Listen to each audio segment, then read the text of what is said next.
அதில் இறைவன் ஓர் வாக்கு தோன்றியது, தோழமையாக உனக்கு நம்மை தந்தனம் என்று சொல்லி, நீ மண்மேல் முன்பு கொண்ட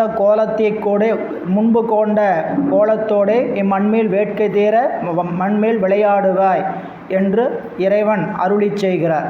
அந்த நிலையில் இறைவனுடைய அருள் வாக்கு கிடைக்கப்பெற்ற நிலையில் நம்பியாரூருடைய நிலைப்பாடு என்ன அப்படிங்கிறதான் இந்த பாடல் தொடர்கிறது. 128வது பாடல் இன்றைய சிந்தனை. திருச்சிற்றம்பலம். கேட்க விரும்பி வன் தொண்டர் என்றும் கேடிலாதானை இறைஞ்சி நின்றே ஆட்கொள்ள வந்த மறையவனே ஆரூர் அமர்ந்த அருமணியே வாட்கயல் கொண்ட கண்மங்கை பங்கா மற்று உன் பெரிய கருணை அன்றே நாட்கமல பாதம் தந்தது இன்று நாயினேனை பொருளாக என்றார். இந்த திருவாக்கு அசரீரி வாக்கு எழுந்தவுடன் கேட்க விரும்பி, அந்த அசரீரி வாக்கை கேட்க விரும்பின அந்த அசரீரி வாக்கை கேட்டவுடன் நம்மளுடைய நம்பி ஆரூரர் தொண்டர் என்றும் கேடிலாதானை இறைஞ்சி நின்றே, இறைவனுடைய அருளை பெற்று திளைத்திருக்கிறார் பெருமானே என்று அவரை இறைஞ்சி நின்று ஆட்கொள்ள வந்த மறையவனே, எங்கே திருவெண்ணை நல்லூரில் என்னை ஆட்கொள்ள வந்த வேதியர் கோலம் பூண்டு வந்தவனே ஆரூர் அமர்ந்த அருமணியே. இப்போ நீங்கள் வெண்ணை நல்லூரில் இறைவன் ஆட்கொள்ள வந்தவர், அந்த அந்தணராக வந்தவர் தான் இங்கே ஆரூரில் வீற்றிருக்கக்கூடிய அருமணியாகவும் இருக்கிறார். அதான் ஆட்கொள்ள வந்த அருமணி, ஆட்கொள்ள வந்த மறையவனே ஆரூர் அமர்ந்த அருமணி, ரெண்டு ஒருவர் தான். அது முதல்ல வெண்ணை நல்லூரில் அவருக்கு அறியாமல் இருந்த நிலை மாறி இப்போ அந்த அசரீரி வாக்கு கேட்டவுடன் சொல்கிறார். சுவாமி என்ன அசரீரி வாக்கு கொடுத்துருக்கிறார்னு பார்த்தீங்கன்னா, அன்று மனவேள்வியில் நீ கொண்ட கோலமே என்றும் புனைவாய். இந்த பூமி மேலே இருக்கிற நாள் வரைக்கும் திருமணத்தன்று நான் ஆட்கொள்ள வந்தபோது நீ எவ்வாறு இருந்தாயோ அந்த கோலத்தோடு, அந்த கோலம் என்னதுங்க, மன்னவர் திருவும் வைதிக திருவும், நரசிங்க முனையருடைய வளர்ப்பு மகன், அதே சமயம் சடையனாருடைய திருமகன், இந்த ரெண்டு கோலமும் பூண்டு வளர்ந்து வந்த அந்த கோலமே நீ என்றும் இம்மண்மேல் கொள்வாய். அதான் சொல்கிறார். ஆட்கொள்ள வந்த மறையவனே ஆரூர் அமர்ந்த அருமணியே வாட்கயல் கொண்ட கண் மங்கை பங்கா, வாள் போன்ற கயல், அது கயல்ங்கிறது கயல் மீன், கயல் மீனினுடைய அழகை கொண்ட கண், அந்த கயல் கண் கொண்ட கண்மங்கை பங்கா மற்ற உன் பெரிய கருணை அன்றே, மற்ற உன்னுடைய பெரிய கருணை என்ன, இன்றைக்கும் உன்னுடைய திருவடியை எனக்கு கொடுத்துருக்குற. நாட்கமல பாதம் தந்தது, அந்த இன்றுங்கிற இடத்துல இன்றும், இன்றும் அது என்ன, இன்றும் இறைவன் அருளை நேற்றும் செய்தார், இன்றைக்கும் செய்கிறார், நாளைக்கும் செய்வார். அதனால தான் திருப்பல்லாண்டில் சொல்லும்போது பண்டும் இன்றும் என்றும் உள்ள பொருளென்றே பல்லாண்டு கூறுதுங்க. இறைவன் புராண காலத்தில் தான் இப்படியெல்லாம் அருள் நடந்திருக்குது அப்படின்னு நினைக்கிறதில்ல. அவருடைய அருள் நேற்றும் இருந்தது, இன்றும் இருக்கிறது, நாளையும் இருக்கும், இது தொடரும். அதனால் நாட்கமல பாதம் தந்தது இன்றும் நாயினேனை பொருளாக என்றார். என்னை ஒரு பொருளாக நினைத்து, அது அவர்கள் ஒவ்வொருத்தரும் அருளாளர்கள் எல்லாருமே தன்னை உயர்த்தி நினைத்து கொள்கிற வழக்கம் இல்லை. நீ எங்கே புராணத்துலேயும் சரி தேவாரத்தில் எடுத்து எங்கே பார்த்துக்கிட்டிங்கனாலும் தனக்கு தகுதி இருப்பதனால்தான் இறைவன் ஆட்கொண்டு இருக்கிறார், இந்த செயலாம் நடக்குதுன்னு அவங்க ஒருபோதும் நினச்சதில்லை. இது இறைவனுடைய கருணைக்கு முன்னால் நம்ம அடுத்தது பார்ப்போம். ஏயர்கோன் கலிக்காம நாயனார் புராணத்தில் பார்ப்போம். நம்பியாரூரருக்கு இந்த நெல் கொடுக்கறது மாதமான வழக்கமாக வச்சிட்ருக்கிறார் குண்டையூருக்கில். அப்போ பஞ்சம் வந்தது. பஞ்சம் வந்தபோது நெல்லை கிடைக்கல, பஞ்சத்தினால் நெல் கிடைக்கல, கொடுக்க முடியல. சுவாமிகிட்ட கேட்குறார். கேட்டபோது நெல்மலை இறைவன் குறிஞ்சிட்டார். இந்த நெல்மலையை எடுத்துகிட்டு போய் திருவாரூருக்கு கொடுக்கணும். அதுக்கு என்ன பண்ணுறதுன்னு தெரியல, சாமிகிட்டே கேட்குறாங்க. அப்போ சாமிகிட்ட போய் நம்பியாரூர் போய் விண்ணப்பம் செய்கிறார். இந்த நெல்மலையை திருவாரூருக்கு கொண்டு வந்து சேர்த்துவதற்கு ஆள் கொடுங்க. அந்த நெல்மலையை எடுத்துகிட்டு போகிற அளவாக இருந்ததுன்னா இவர் ஏன் போய் ஆள் கேட்கணும்? இவர் எடுத்துகிட்டு போகிற அளவாக இருந்ததுன்னா ஆள் கேட்க வேண்டிய அவசியம் இல்லை. இறைவன்கிட்ட போய் ஆள் கேட்குறார். அப்போ கேட்டபோது பதிகத்தில் என்ன பாடுறாருன்னு கேட்டிங்கன்னா, குண்டையூர் சில நெல்லு பெற்றேன், குண்டையூரில் சில நெல்லு பெற்றேன். அது என்ன சில நெல் அப்படின்னா கொஞ்சம் தான். ஏன் அப்படி கொஞ்சம் அப்படின்னு சொல்ல வேண்டிய அவசியம்னா, சிவபெருமானுடைய கருணைக்கு முன்னதாக அது சிறியது. அதனால் இன்றைக்கி இந்த அருளாளர் பெருமக்கள் எல்லாம் ஒவ்வொரு இடத்துலையும் இறைவனுடைய திருவடியை பற்றி நிற்கின்ற அந்த தகுதியை தமக்கு தந்திருக்கிறாரே என்று அந்த கருணையை நினைந்து தன்னை தாழ்த்தி, ஏன்னா என்னுடைய நிலைப்பாடு மிகவும் கீழாக இருக்கக்கூடிய நிலைப்பாடு, அப்படிப்பட்ட எனக்கும் உங்களுடைய திருவடி, அதான் மணிவாசக பெருமான் என்னையும் ஆண்டு கொண்டு இன்னருள் புரியும் எம்பெருமான் பள்ளி எழுந்து அருளாயே அப்படிம்பார். அப்படி பெருமான்கிட்ட இறைஞ்சி நிற்கிறார். அப்படி நின்றபோது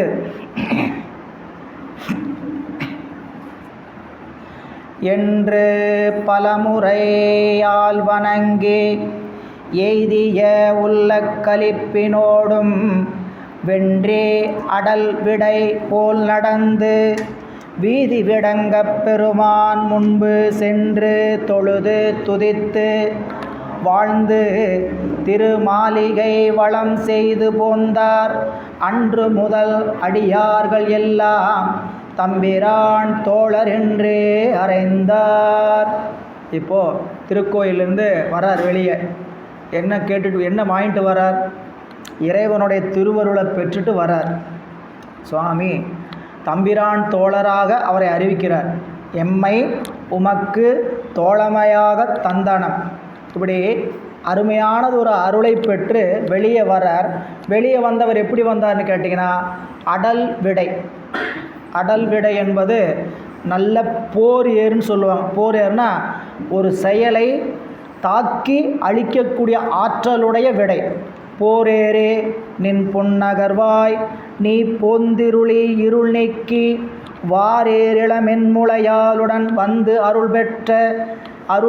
அருள் பெற்ற சீரேரடியா நின் பாதம் சேரக் கண்டும் கண்டு கேட்டிருந்தும் ஊரேராயுங்குழல் வேணோ கொடியேன் உயிர்தான் உளவாதே போரேரே. அப்படின்னா இந்த பெருமானுடைய ஏறி வரக்கூடிய வாகனம் எப்படிப்பட்ட வாகனம் கேட்டிங்கன்னா, அடல் விடைன்னு சொன்னால் அவர் போர் செய்து விளக்குகின்ற விடையில் வரார். ஒரு விடை தர்ம விடை, அறவிடை, சரிங்களா? இறைவன் ஏறுகின்ற விடை நேரம், அந்த இடத்துக்கு எப்படிப்பட்ட விடையோ அந்த விடை. எந்த ஊருக்கு போகணுமோ அப்படிப்பட்ட வண்டி. ஒத்தடி பாதைனா இருசக்கர வாகனத்தில் போக வேண்டியதான், சரிங்களா? ஓரளவுக்கு தார் ரோடாக இருந்தால் 4 சக்கர வாகனத்தில் போக வேண்டியதான். நல்லா அகன்ற 4 வண்டி போகிற மாதிரி இருந்தால் எந்த வண்டி வேணும் எடுத்துகிட்டு போக வேண்டியதான். சாமி பார்க்குறாரு, அருள் செய்ய வேண்டிய என்ன இடம்? அடித்து திருத்த வேண்டிய இடமா, இல்லை அமைதியாக திருத்த வேண்டிய இடமா, இல்லை நன்மையாக செய்ய வேண்டிய இடமா அப்படின்னு பார்த்து என்ன பண்ணுறாருன்னு கேட்டிங்கன்னா, ஒரு பக்கம் தர்ம விடை, இன்னொரு பக்கம் அடல் விடை. அதனால தான் அடல் என்பது மிகுந்த வலிமை உடைமைன்னு பேர். அது நமக்கு திருக்குறள்லையும் வருகிறது. அடல் வேண்டும் ஐந்தன் புலத்தை, அடல் வேண்டும் ஐந்தன் புலத்தை விடல் வேண்டும் வேண்டிய எல்லாம் ஒருங்கு. இந்த 5 புலங்கத்தில் இருக்கக்கூடிய நினைப்பு, இந்த 5 புலத்தின் மேல் செல்கின்ற ஆசையை வலிமையாக கடுமையாக எதிர்க்க வேண்டுங்கிறார்.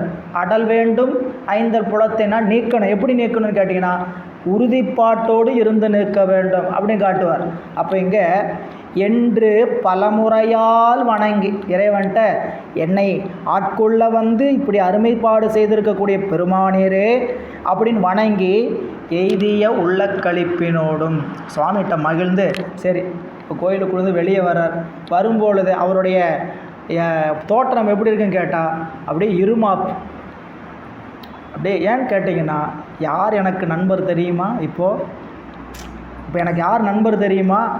திருவாரூர் தியாகராஜ பெருமான் என்னுடைய நண்பர், புரியுங்களா? ஒன்றையனா பொறாதவங்க நண்பர்களானாவே நம்ம என்ன சொல்கிறோம், அடேங்க அப்பா அவங்க நம்ம நண்பேண்டா அப்படின்ற அவன் என்ன பண்ணுறோம், என்னென்னமோ சொல்கிறோம் ஊருக்குள்ளே இல்லைங்களா. ஒரு இடத்துக்கு போகிறீங்க, அந்த இடத்துல ஒரு காரியம் வெற்றி பெறுகிறது, வெற்றி பெற்று வெளியே வந்தீங்கன்னா என்ன பண்ணீங்க, மகிழ்ச்சி ஒரு இருமாப்பு புரியுங்களா. போனேன், என்னுடைய காரியம் வெற்றி, சக்ஸஸ் அப்படின்ட்டு. ஏன்னா இந்த இதில் சொல்லும்போது சொல்லுவாங்க, சிவாஜியோடைய வரலாறில் சொல்லும்போது அவர் சொல்லிட்டு வந்த வார்த்தையே என்ன அப்படின்னு சொல்லும்போது சொல்லுவாங்க, முதல் திரைப்படத்தில் அவர் உள்ளே வரும்போது என்ன சொல்லிட்டு வருவார், சக்ஸஸ் அப்படின்னு வருவார். அப்படிங்கிற மாதிரி எனக்கு ஒரு காரியம் எப்படி வருதுன்னு கேட்டால் வெற்றியாக வருகிறது, அந்த மகிழ்ச்சியோடு வருது. அந்த மகிழ்ச்சி எப்படி இருக்குன்னு கேட்டிங்கன்னா, முனைப்பினால் வருகிற இருமாப்பல்ல. நான் சிவபெருமானுக்கு நண்பன், அடியவன். நம்மளையே சொல்கிறார் திருநாவுக்கரசு பெருமான், அடியார்கள்லாம் எப்படி இருமாப்போடு இருக்கணும், இருமாந்திருப்பங்கலோ, எப்படி இருக்கணும், இருமாந்திருப்பங்கோலோ. எதுக்கு, ஈசன் பல்கணத்து எண்ணப்பட்டு ஈசனினுடைய பல்கணங்களாகிய சிவனடியார் கூட்டத்தில் நானும் ஒருவன் அப்படிங்கிற இருமாப்பு இருக்கணுமே தவிர வேறு இருமாப்பு அவசியமற்றது அப்படிம்பார். அதனால் இங்கே வென்றி அடல் விடை போல் நடந்து, எப்படி நடந்து வந்தார், வென்றி அடல் விடை போல் நடந்து வீதி விடங்க பெருமான் முன்பு சென்று தொழுது துதித்து வாழ்ந்து. இந்த வீதி விடங்க பெருமான்கள் தியாகராஜர் புட்டிடங்கொண்டநாதரோட்டிருந்து வந்த அசரீரி வாக்கை பெற்றார். வெளியே பிரகாரத்தில் வரும்பொழுது தியாகராஜ பெருமான்கிட்ட வந்து நின்று வணங்கி வீழ்ந்து தாழ்ந்து எழுந்து. இந்த மகிழ்ச்சி எப்படி இருக்குன்னு கேட்டிங்கன்னா, இறைவன் எனக்கு நண்பன், அவரை எனக்கு நண்பனாக தந்திருக்கிறார் என்று இருமாப்போடு வருகிறார். இப்போ நீங்கள் சிவஞான போதத்தில் கடைசி நூற்பாவில் கடைசி செய்யுள் 12ஆம் நூற்பாவில் சிவபெருமானுக்கள் நாமெல்லாம் ஆன்மாக்கெல்லாம் என்ன, இந்த உலகம் எப்படிப்பட்டது, இறைவனுக்கு ஆன்மாக்கள் எப்படிப்பட்டது, உயிர்களாகிய நாம் எப்படிப்பட்டவங்க அப்படின்னா, உலகம் உடைமை, சடப்பொருள் எல்லாமே இறைவனுக்கு உடைமை பொருள், உயிர்கள் எல்லாமே இறைவனுக்கு அடிமை பொருள். சரி, 12ஆம் நூற்பாவில் அந்த இடத்துல சொல்லும்போது சொல்லுவார், இறைவனுக்கு அடிமையாக இருப்பது பெருமை. அடிமையாக இருக்கிறது சிறுமை தான், புரியுதுங்களா. ஆனால் யாருக்கு அடிமையாக இருந்தால் பெருமைன்னு சொல்லுவான்னு கேட்டிங்கன்னா, சிவபெருமானுக்கு அடிமையாக இருப்பது பெருமை. தெய்வம் என்றும் தெய்வமே, இறைவனுக்கு நாம் என்றும் அடிமையே. அப்படி அடிமையாக இருப்பது தான் பெருமை. இல்லைங்களா, இறைவன்கிட்ட போய் முனைப்போடு நிற்கிறது பெருமை அல்ல. அப்போ இங்கே சொல்கிறார், அப்படி இறைவன் வழிபாடு செய்து வெளியே வந்து இறைவன் வணங்கி தாழ்ந்து சைவ சொல்கிறார், சென்று தொழுது துதித்து வாழ்ந்து திருமாளிகையை வளம் செய்து போந்தார். திருமாளிகைங்கிறது உள்சுற்றை வளம் செய்து வணங்கி வெளியே வரும்போது அவரை பார்த்த தொண்டர்கள்லாம் என்ன சொல்கிறாங்களாம், அன்று முதல் எல்லோரும் அவரை யாருன்னு அழைக்கலை, வன் தொண்டர் மற்ற வார்த்தையெல்லாம் விட்டுட்டு திருவாரூரில் இருக்கிற தொண்டர்லாம் என்ன அழைக்க ஆரம்பிச்சிட்டான்னு கேட்டிங்கன்னா, தம்பிரான் தோழர், தம்பிரான் தோழர், தம்பிரான் தோழர். இப்போது வெண்ணெய் நல்லூரில் அவருக்கு இறைவன் வச்ச பேர் வன் தொண்டர். கடைசி வரைக்கும் இந்த பேர் தான் அவருக்கு உரைப்பான பேரை எல்லாரும் சொல்லப்பட்ட பேர். ஆனால் திருவாரூருக்குள்ளே வந்துட்டால் மட்டும் எல்லோரும் எப்படி அழைப்பாங்கன்னு கேட்டிங்கன்னா, தம்பிரான் தோழர் அப்படி அழைச்சாங்க. அப்படி அழைத்து எல்லோரும் அழைத்து பெருமைப்படுகிறார்கள். மைவலர் கண்டர் அருளினாலே வண்டமில் நாவலர் தம்பெருமான் சைவ விடங்கின் அணிபுனைந்து சாந்தமும் மாலையும் தாருமாகி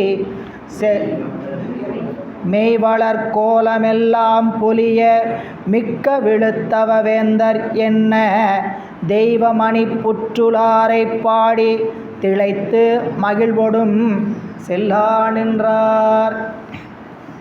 வெளியே வந்தவர் எப்படி நாள்தோறும் திருவாரூரில் இருந்துகிட்டு இருக்கிறார்னு கேட்டிங்கன்னா, சைவ வேடத்தினுடைய அழகு பொழிய அணிந்து கொண்டு தாரும் மாலையுமாக மன்னர் திருக்கோலத்தோடு நாள்தோறும் புற்றிடங்கொண்டநாதரை சென்று வழிபடுதலும் பாடுதலுமாக அவருடைய நாட்கள் நகருகின்றன. இது இந்த பக்கம் ஒரு பக்கம் காட்சி. இப்போ இன்னொரு பக்கம் அடுத்த பக்கம் காட்சியை காட்ட போகிறார். இப்போ என்னென்னா, இப்போ ஒரு திரைப்படத்தில் ஒரு நாடகத்தில் பார்க்குறோம். இங்கே ஒரு வீட்டில் நடக்கிற காட்சி காமிப்பாங்க. உடனே அதே நேரத்தில் வேற ஒரு இடத்துல ஒரு மருத்துவமனையில் நடக்கிறது. இங்கே அவங்க பதறிட்டு இருப்பாங்க, மருத்துவமனைக்கு போனாங்களோ என்னாச்சோ ஏதாச்சோன்னு பதறிட்டு இருப்பாங்க. அங்கே மருத்துவமனையில் மருத்துவ சிகிச்சை அளிச்சுட்டு இருக்கிற காமிக்கிற மாதிரி இப்போது நம்பியாரூரர் பெருமானுக்கு இங்கே என்ன ஆகிட்டு இருக்குன்னு கேட்டிங்கன்னா, நாள்தோறும் அடியார்களோடு கூட்டமாக மகிழ்ந்திருந்து புற்றிடம் கொண்ட நாதரை நாளும் வணங்கி வருகிறார். இந்த சூழலில் திருவாரூரில் இன்னொரு இடத்துல அப்படின்னு இடத்துல வேறு காட்சிக்கு போகிறார். அதான் பாருங்கள், மைவளர் கண்டர் அருளினாலே, திருநீலகண்ட பெருமானாக விளங்கக்கூடிய இறைவனுடைய திருக்கருணையினாலே வண்டமிழ் நாவலர் தம்பெருமான், வன் தமிழ் வளப்பமான தமிழில் நல்ல நாவலமை உடைய தம்பெருமான் நம்பியாரூரர் சைவ விடங்கின் அணி புனைந்து, விடங்குனா அழகுன்னு பேர், விடங்குனா என்ன பேருங்க, அழகு, வேலை சூழ் அதாவது விடங்கராகி திரிவதன்னே வேலை சூழ் விடங்கினேரே, திருவெண்காட்டுப்பதிகத்தில் சொல்லுவார். விடங்கராகி திரிவது சாமி அழகு. விடங்கன்னு என்ன விடங்கு கோலம் கேட்டிங்கன்னா, அவர் பிச்சாடனராக வர்ற கோலம் அழகு கோலம்னு சொல்லுவார். அதே திரு ஆமாத்தூர் பதியத்தில் பாடும்போது சொல்லுவார், அவரே அழகியரே, அவரே அழகியரே. எப்பவும் நித்தமணாளர் நிரம்ப அழகியர் சித்தத்திருப்பரால் அன்னே என்னும். சுவாமி எப்படிப்பட்டவர்?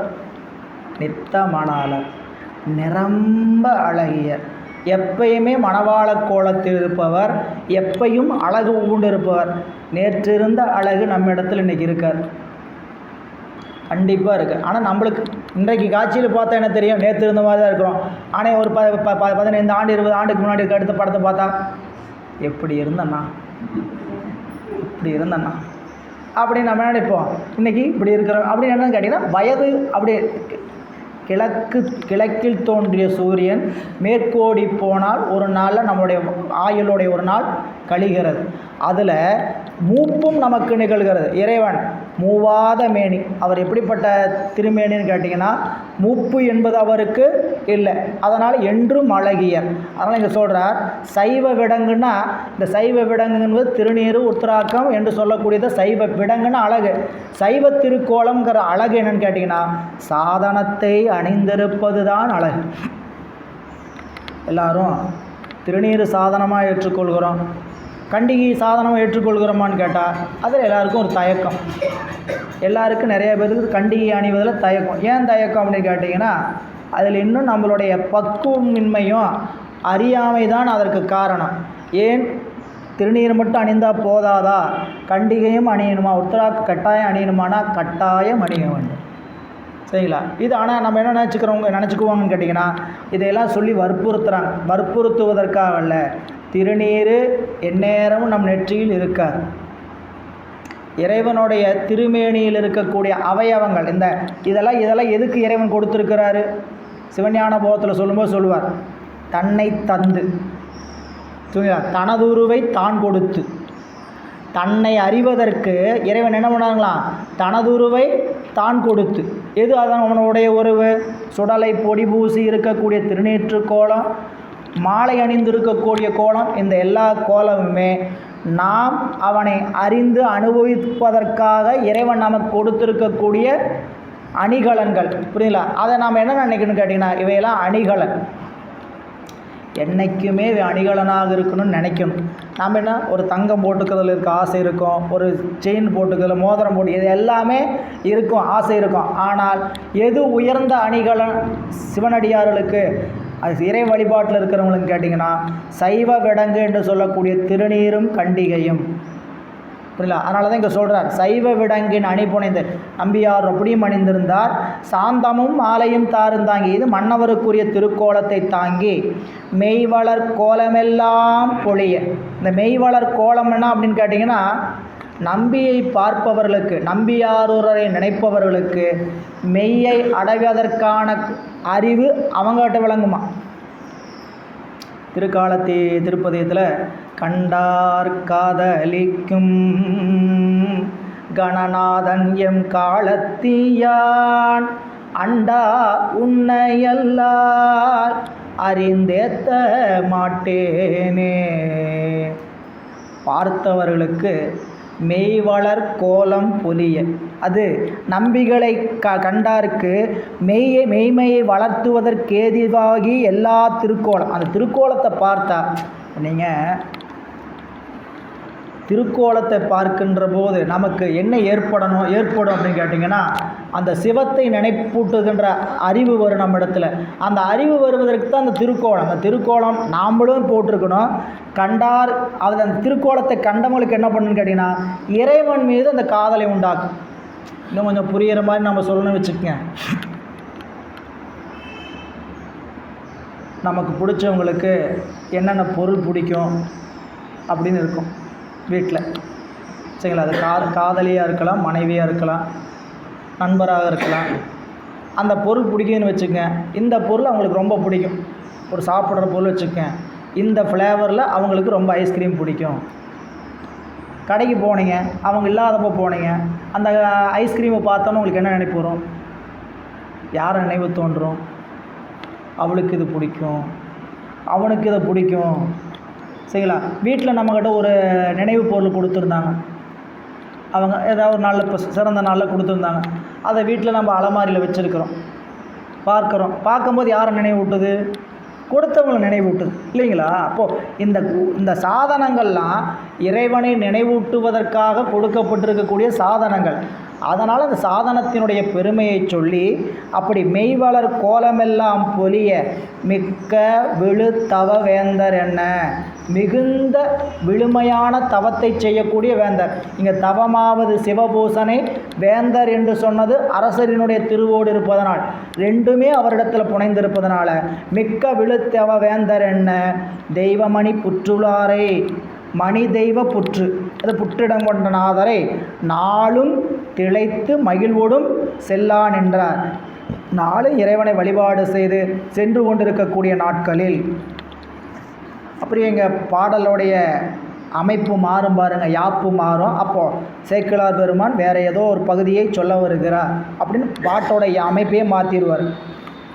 இதற்கு முன் எல்லையில்லா திருநகர் இதனுள் வந்து முதல் பெரும் கையிலை ஆதி முதல்வர்தம் பங்கினாட்கு பொது கடிந்து உரிமை செய்யும் பூங்குழல் சேடிமாரில் கதிர்த்த பூன் ஏந்து கொங்கை கமலணி அவதரித்தார். திருக்கைலாயத்தில் இருந்து ஏன் நம்பிகளை பூமிக்கு இறைவன் வர வைத்தார் என்பதற்கான நேரடி காரணம் ஒன்று, மறைமுக காரணம் ஒன்று. நேரடி காரணம், இறைவன் அவர்களை பெண்கள், அதை கமலினி அணிந்தது என்று சொல்லக்கூடிய 2 பெண்களை பார்த்ததாக சொல்லி, மறைமுக காரணமாக இருக்கக்கூடிய திருத்தொண்ட தொகையை பாட வேண்டும் என்று என்ன பண்ணுறாருங்க, சுந்தரரை நம்பியாரூரராக திருநாவலூரிலும் கமலினி அணிந்தது என்று இருவரில் கமலினி என்பவரை திருவாரூரில் பறவையாராகவும் அவதாரம் செய்ய வைக்கிறார். அணிந்ததை என்பவரை பின்னால் ஒற்றியூரில் சங்கிலியாராக அவதாரம் செய்ய இருக்கின்றார். அது பின்னாளைய வரலாறு. இப்போ அந்த கமலினிங்கிற சொல்லக்கூடிய சேடிமாரி இருவரில் ஒருத்தர் திருவாரூரில் பிறந்த செய்தியை சொல்லத் தொடங்கி அதனுடைய காட்சியை தொடர்கிறார் சேக்கிழார் பெருமான். பாருங்கள், இதற்கு முன் நம்பிகள் திருவாரூருக்கு வருவதற்கு முன் எத்தனை ஆண்டுகள் நீங்கள் வச்சுக்கணும்னு கேட்டிங்கன்னா 12 ஆண்டுகளுக்கு முன்னதாக அப்படின்னு வச்சுக்கணும், சரிங்களா? ஏன்னா இப்போ பறவையார் நம்பியாரூரரை பார்க்கின்ற வயது 12 வயதுக்கு மேல். நம்பியாரூரர் திருவாரூருக்கு எழுந்தருளுவதற்கு முன்னதாக 12 ஆண்டுகளுக்கு முன்னு வச்சுக்கிட்டிங்கன்னா, இதற்கு முன் கையிலையில், அதாவது எல்லையில்லா திருநகர் இதனுள். எது எல்லையில்லா திருநகர்? திருவாரூர். திருவாரூர் பெருமை என்ன? திருவாரூர் பெருமை எப்படி தில்லை பழமையான திருத்தலமோ அதுபோல் திருவாரூர் மிக தொன்மையான திருத்தலம். அது மட்டுமில்லை, திருவாரூரோட சிறப்பெல்லாம் நீங்கள் திருவாரூருக்குன்னு தனி நூல்கள் எடுத்து படிக்கணும். திருவாரூரை பற்றி தனியாக ஒரு நாள் சொற்பொழிவாக கேளு, அவ்வளவு பெருமை உடையது. ஏன்னா இப்போ திருநாவுக்கரசு பெருமான் பாடும்போது நம்ம முன்னாடியே பார்த்தோம் திருவாரூர் பெருமையை.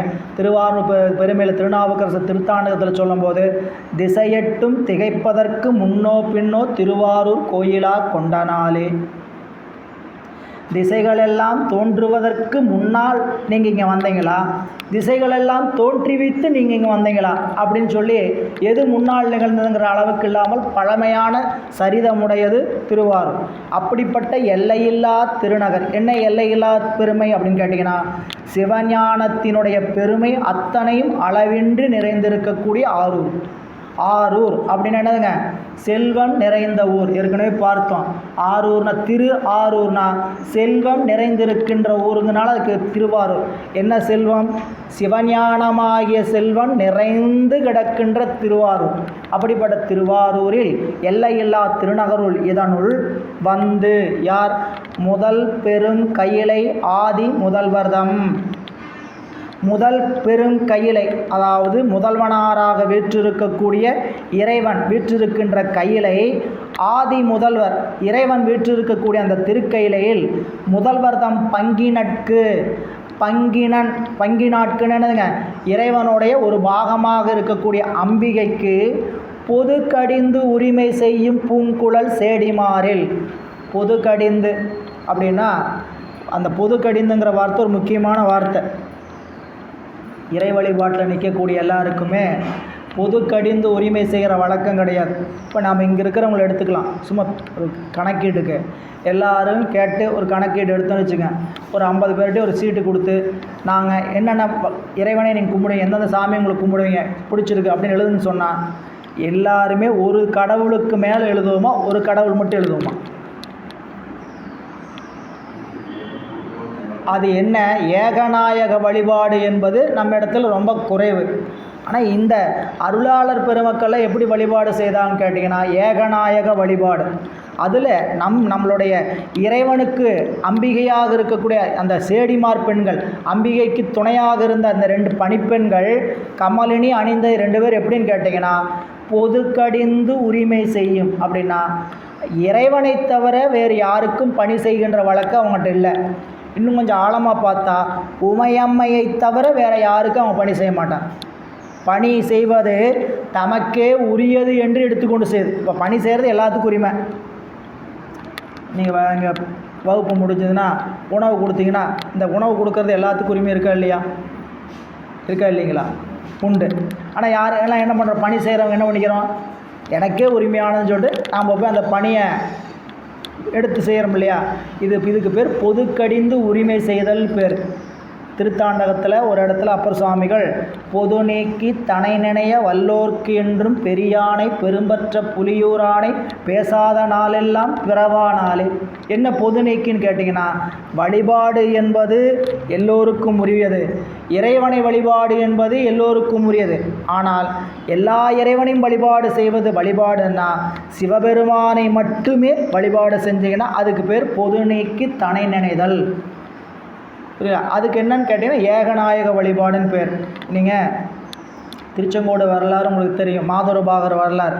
அங்கே திருச்செங்கோட்டில் அந்த மாதுரபாகர் உருவத்துக்கு கீழே ஒரு உருவம் நிற்கிறத பார்த்துருப்பீங்க. அவருக்கு பேர் என்னதுங்க? பிரிங்கி முனிவர்னு பேர். பிரிங்கி முனிவர் அவர் என்ன செய்தார்? அவருடைய வழிபாடு எப்படிப்பட்டதுன்னு கேட்டால், சிவபெருமானை தவிர வேறு யாரையும் கும்பிட மாட்டார் அப்படின்னு உறுதிப்பாட்டோடு இருந்தார். அம்பாளுக்கு கோவம் வந்துருச்சு. ஏன் நானும் அவர் சரிபாதி தானே, என்னையும் கும்பிட மாட்டேன் நீ கை எடுத்துக்கிட்டு?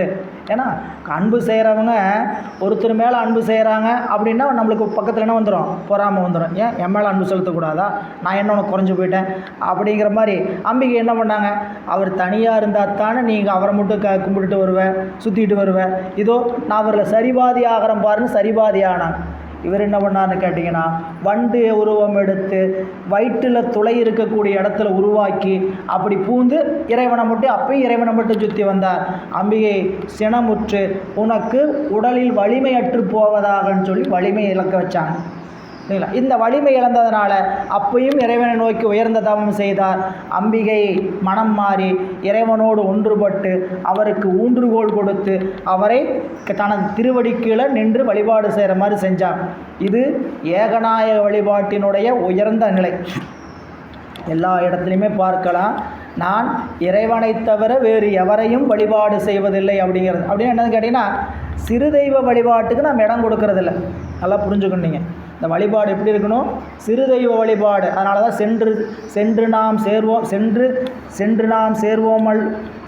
நாம் சிறு தெய்வம் சேர்வோமல்லோ சிவபெருமான் திருவடியே சேரப்பெற்றோம் அப்படிங்கிறக்கான. அதனால் இங்கே சொல்கிறார், பொதுக்கடிந்து உரிமை செய்யும் பூங்குழல் சேடிமாரில் அப்படின்னா சேடிமாரில் 2 பேர், இருவரில் கதிர்த்த பூன் ஏந்து கொங்கை, நல்ல இளமையுடைய பெண்ணாக விளங்கக்கூடிய கமலினி அவதரித்தாள். அம்மையார் கமலினியார் எங்கிருந்து வராங்க? திருவாரூருக்கு வந்து இறைவன் பிறக்க வைக்கிறார். அப்படி பிறக்க செஞ்சபோது கதிர்மணி பிறந்தது என்ன உருத்திர கணிகை மாறாம் பதிகிலார் குலத்தில் தோன்றி பறவையார் என்னும் நாமம் விதி ஒளி விளக்கத்தாலே மேதகு சான்றோர் ஆந்திரமதி அணி புனிதன் நன்னால் மங்கள அணியால் சாற்றி. நல்ல சிறந்த ஒளியுடைய மணி பிறந்ததென்று. கதிர்மணி பிறந்ததுன்னு என்னென்னு கேட்டிங்கன்னா, சிறந்த ஒளியுடைய மாணிக்கம். இல்லைங்களா? மாணிக்கம் எடுத்த உடனே அப்படியே பயன்படுத்த முடியாது, இல்லை, அதை சுத்தம் செய்யணும். அப்படி இல்லாமல் இது இன்னொரு வகையில் எப்படி பொருள் செய்திருக்கிறார் சிவகாமினியான்னு பார்த்தீங்கன்னா, இந்த அம்மையார் இதுவரையில் அந்த உருத்திரகணிகையார் குலத்தில் செய்த தவத்தில் பலரும் வந்து அப்படி பிறந்தாங்க. அந்த அவர்களுக்கெல்லாம் மேலான அளவில் வந்து ஒருவர் தோன்றியிருப்பார்னா அது பறவையார் தான். அதை சொல்கிறார், உருத்திரகணிகையார் குலத்தில். இது என்ன உருத்திரகணிகையார் குலன்னு கேட்டிங்கன்னா, இறைவனுக்கு மட்டுமே தொண்டு செய்து இறைவனுக்கு மட்டுமே உரியவர்கள். இவர்களுக்கு பதியிலார் என்று ஒரு பெயர் உண்டு. இன்னும் வேறு மாதிரிலாம் பிற்காலத்தில் இவங்களை வந்து திருக்கோயிலை பயன்படுத்தி அப்படி ஒரு குலமே இல்லாமல் போச்சு. இல்லை, இந்த குலத்தில் தோன்றவங்க என்ன வேலைன்னு கேட்டிங்கன்னா, இறைவனுடைய திருக்கோயிலில் சென்று திரு அழகிடுதல், மெழுகிடுதல், இறைவனுடைய பூசை காலங்களில் நடனமாடுதல், இவற்றையெல்லாம் செய்தார்கள். இப்படி செஞ்சவங்களையெல்லாம் பின்னால் நாட்கள் என்ன பண்ணிட்டான்னு கேட்டிங்கன்னா, வேறு ஆட்சி முறையில் அடக்குமுறையில் அவர்களை வேறு காரியத்துக்கு பயன்படுத்தினங்காட்டி அப்படிப்பட்டவங்க தான் இவங்கிற ஒரு முத்திரையே வர்ற மாதிரி ஆகிப்போச்சு. அதனால் இதை பற்றி சிவகாமினிய நூலில் உரை குறிப்பில் விரிந்த உரை கொடுத்துருக்கிறார். உருத்திர கணிகையர் குலத்திர வேறு, சேரி பெண்கள் என்று சொல்லக்கூடிய தாசி பெண்கள் வேறு. அப்படிங்களா? அவர்களையும் இவர்களாக ஒன்றாக கருதி மயங்கக்கூடாது. இவர்கள் இறைவனுக்கே தொண்டு செய்கின்ற உரிமை உடையவர்கள், அவர்கள் வேறு. அது எப்படிப்பட்ட நாயகரை ஏற்றுக்கொள்வாங்கன்னு கேட்டிங்கன்னா, இறைவனை வழிபாடு செய்கின்ற ஒரே ஒரு நாயகரை மற்றவங்களெல்லாம் திருமணம் செய்ய மாட்டாங்க. அப்படி திருமணமே செய்ய முடியலனாலும் செய்யாமல் இருந்துக்குவாங்களே தவிர, இறைவனுக்கு தொண்டு செய்கின்றவங்களுக்கு மட்டுமே தன்னுடைய வாழ்க்கையை கொடுப்பாங்க. நம்ம மணிவாசகர் சொல்கிற மாதிரி, உங்கையர் பிள்ளை உனக்கே அடைக்கலம் என்று அங்க பழஞ்சொல் புதுக்கும் எம்மச்சத்தால் எங்கள் பெருமான் உமக்கொண்டுரைப்போம் கேள் எங்கொங்கை நின் நண்பர் அல்லாதோள் சேரற்க எங்கை உனக்கல்லாது எப்பணியும் செய்யற்க கங்குல் பகலெங்கன் மற்றொன்றும் இதுதாங்க அந்த தொண்டர்களுடைய நிலைப்பாடு. அப்படிப்பட்ட உருத்திர கணிகையார் திருக்குலத்தில் வந்து கதிர்மணி பிறந்ததென்ன உருத்திர கணிகை மாறாம் பதியிலார் குலத்தில் தோன்றி பறவையார் என்னும் நாமம் விதி விளக்கத்தாலே. பறவை எங்கள் அம்மாருக்கு என்ன பேர் வச்சாங்க, எப்படி வச்சான்னு கேட்டிங்கன்னா, நூல்களில் விதி ஒளி விளக்கம்னா சாத்திர நூல், அதாவது சாத்திரம் என்பது கணித நூல் புலவர் ஜோசியம் பார்க்குறவங்க, அவங்க சொன்ன மாதிரி நல்ல ஒரு திருநாமம் தேர்ந்தெடுத்தாங்க, விதி ஒளி விளக்கத்தாலே. அது பறவையார் என்னும் நாமம் விதி ஒளி விளக்கத்தாலே மேதகு உயர்ந்தவர்களாகிய சான்றோர்கள் இறைவனுடைய நன்னாள் மதி அணி புனிதன் நன்னாள். எப்படிப்பட்ட நாளில் வைக்கிறாங்கன்னு அடுத்து குறிப்பு தர. மதி அணி புனிதன் நன்னாள். மதி அணிபவர் யார்? சிவபெருமான். சிவபெருமானுக்கு புனிதன் நன்னாள் எது? திருவாதிரை. புரியுங்களா? அதுதான் இறைவனுக்கு உகந்த நாள். நாம் இந்த பிரதோஷங்கிறதெல்லாம் பின்னால் வந்தது. சரிங்களா? பிரதோஷத்தை விட அடியார்கள் எந்த நாட்களில் உபவாசம் இருக்கணும்னு கேட்டிங்கன்னா, திருவாதிரையில் தான் உபவாசம் இருக்கணும். பிரதோஷம் பின்னால் வந்து அது பூத்தப்பட்டது, அது நல்லதுக்கு தான். நம்மளுக்கு வழிபாட்டுக்குரிய ஒரு நிலையில் எல்லாரும் வர்றதுக்கான இடமா அது இருக்குது. ஆனால் பிரதோஷ விரதத்தை காற்றும் இறைவனுக்கு சிவபெருமானுக்கு இருக்கிற விரதங்கள் உயர்ந்த விரதம் சோமவார விரதம், திருவாதிரை விரதம், மகா சிவராத்திரி விரதம். இல்லை, இதுதான் இறைவனுக்குரிய உகந்த விரதங்களில் உயர்ந்த விரதமாக இருப்பது. அப்படி இங்கே சொல்லக்கூடிய நிலையில் திருவாதிரை நன்னால் மங்கள அணியால் பறவையார் என்றும் திருநாமத்தை சூட்டினார்கள். அப்படி சூட்டி பரவினர் காப்பு போற்றி பரவினர் காப்பு போற்றி பயில் பெரும் சுற்றம் திங்கள் விரவிய பருவம் தோறும் விழா அணி எடுப்ப மிக்கோர் வரமலர் மங்கை இங்கு வந்தனள் என்று சிந்தை தரவரு மகிழ்ச்சி பொங்க தளர்நடை பருவம் சேர்ந்தார்.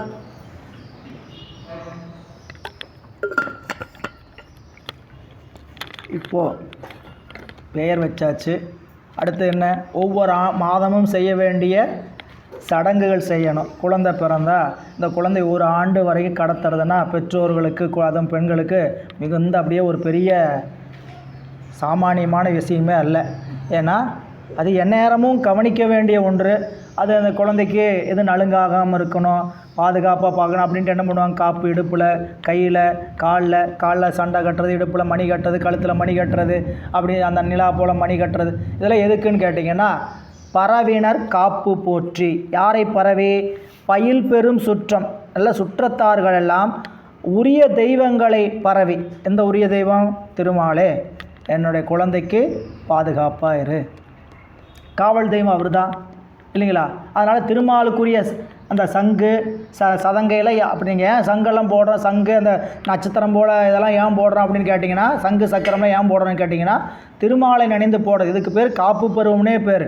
பிள்ளைத்தமிழில் 10 பருவம் இருக்கும். 10 பருவத்தில் முதல் பருவம் என்னதுங்க?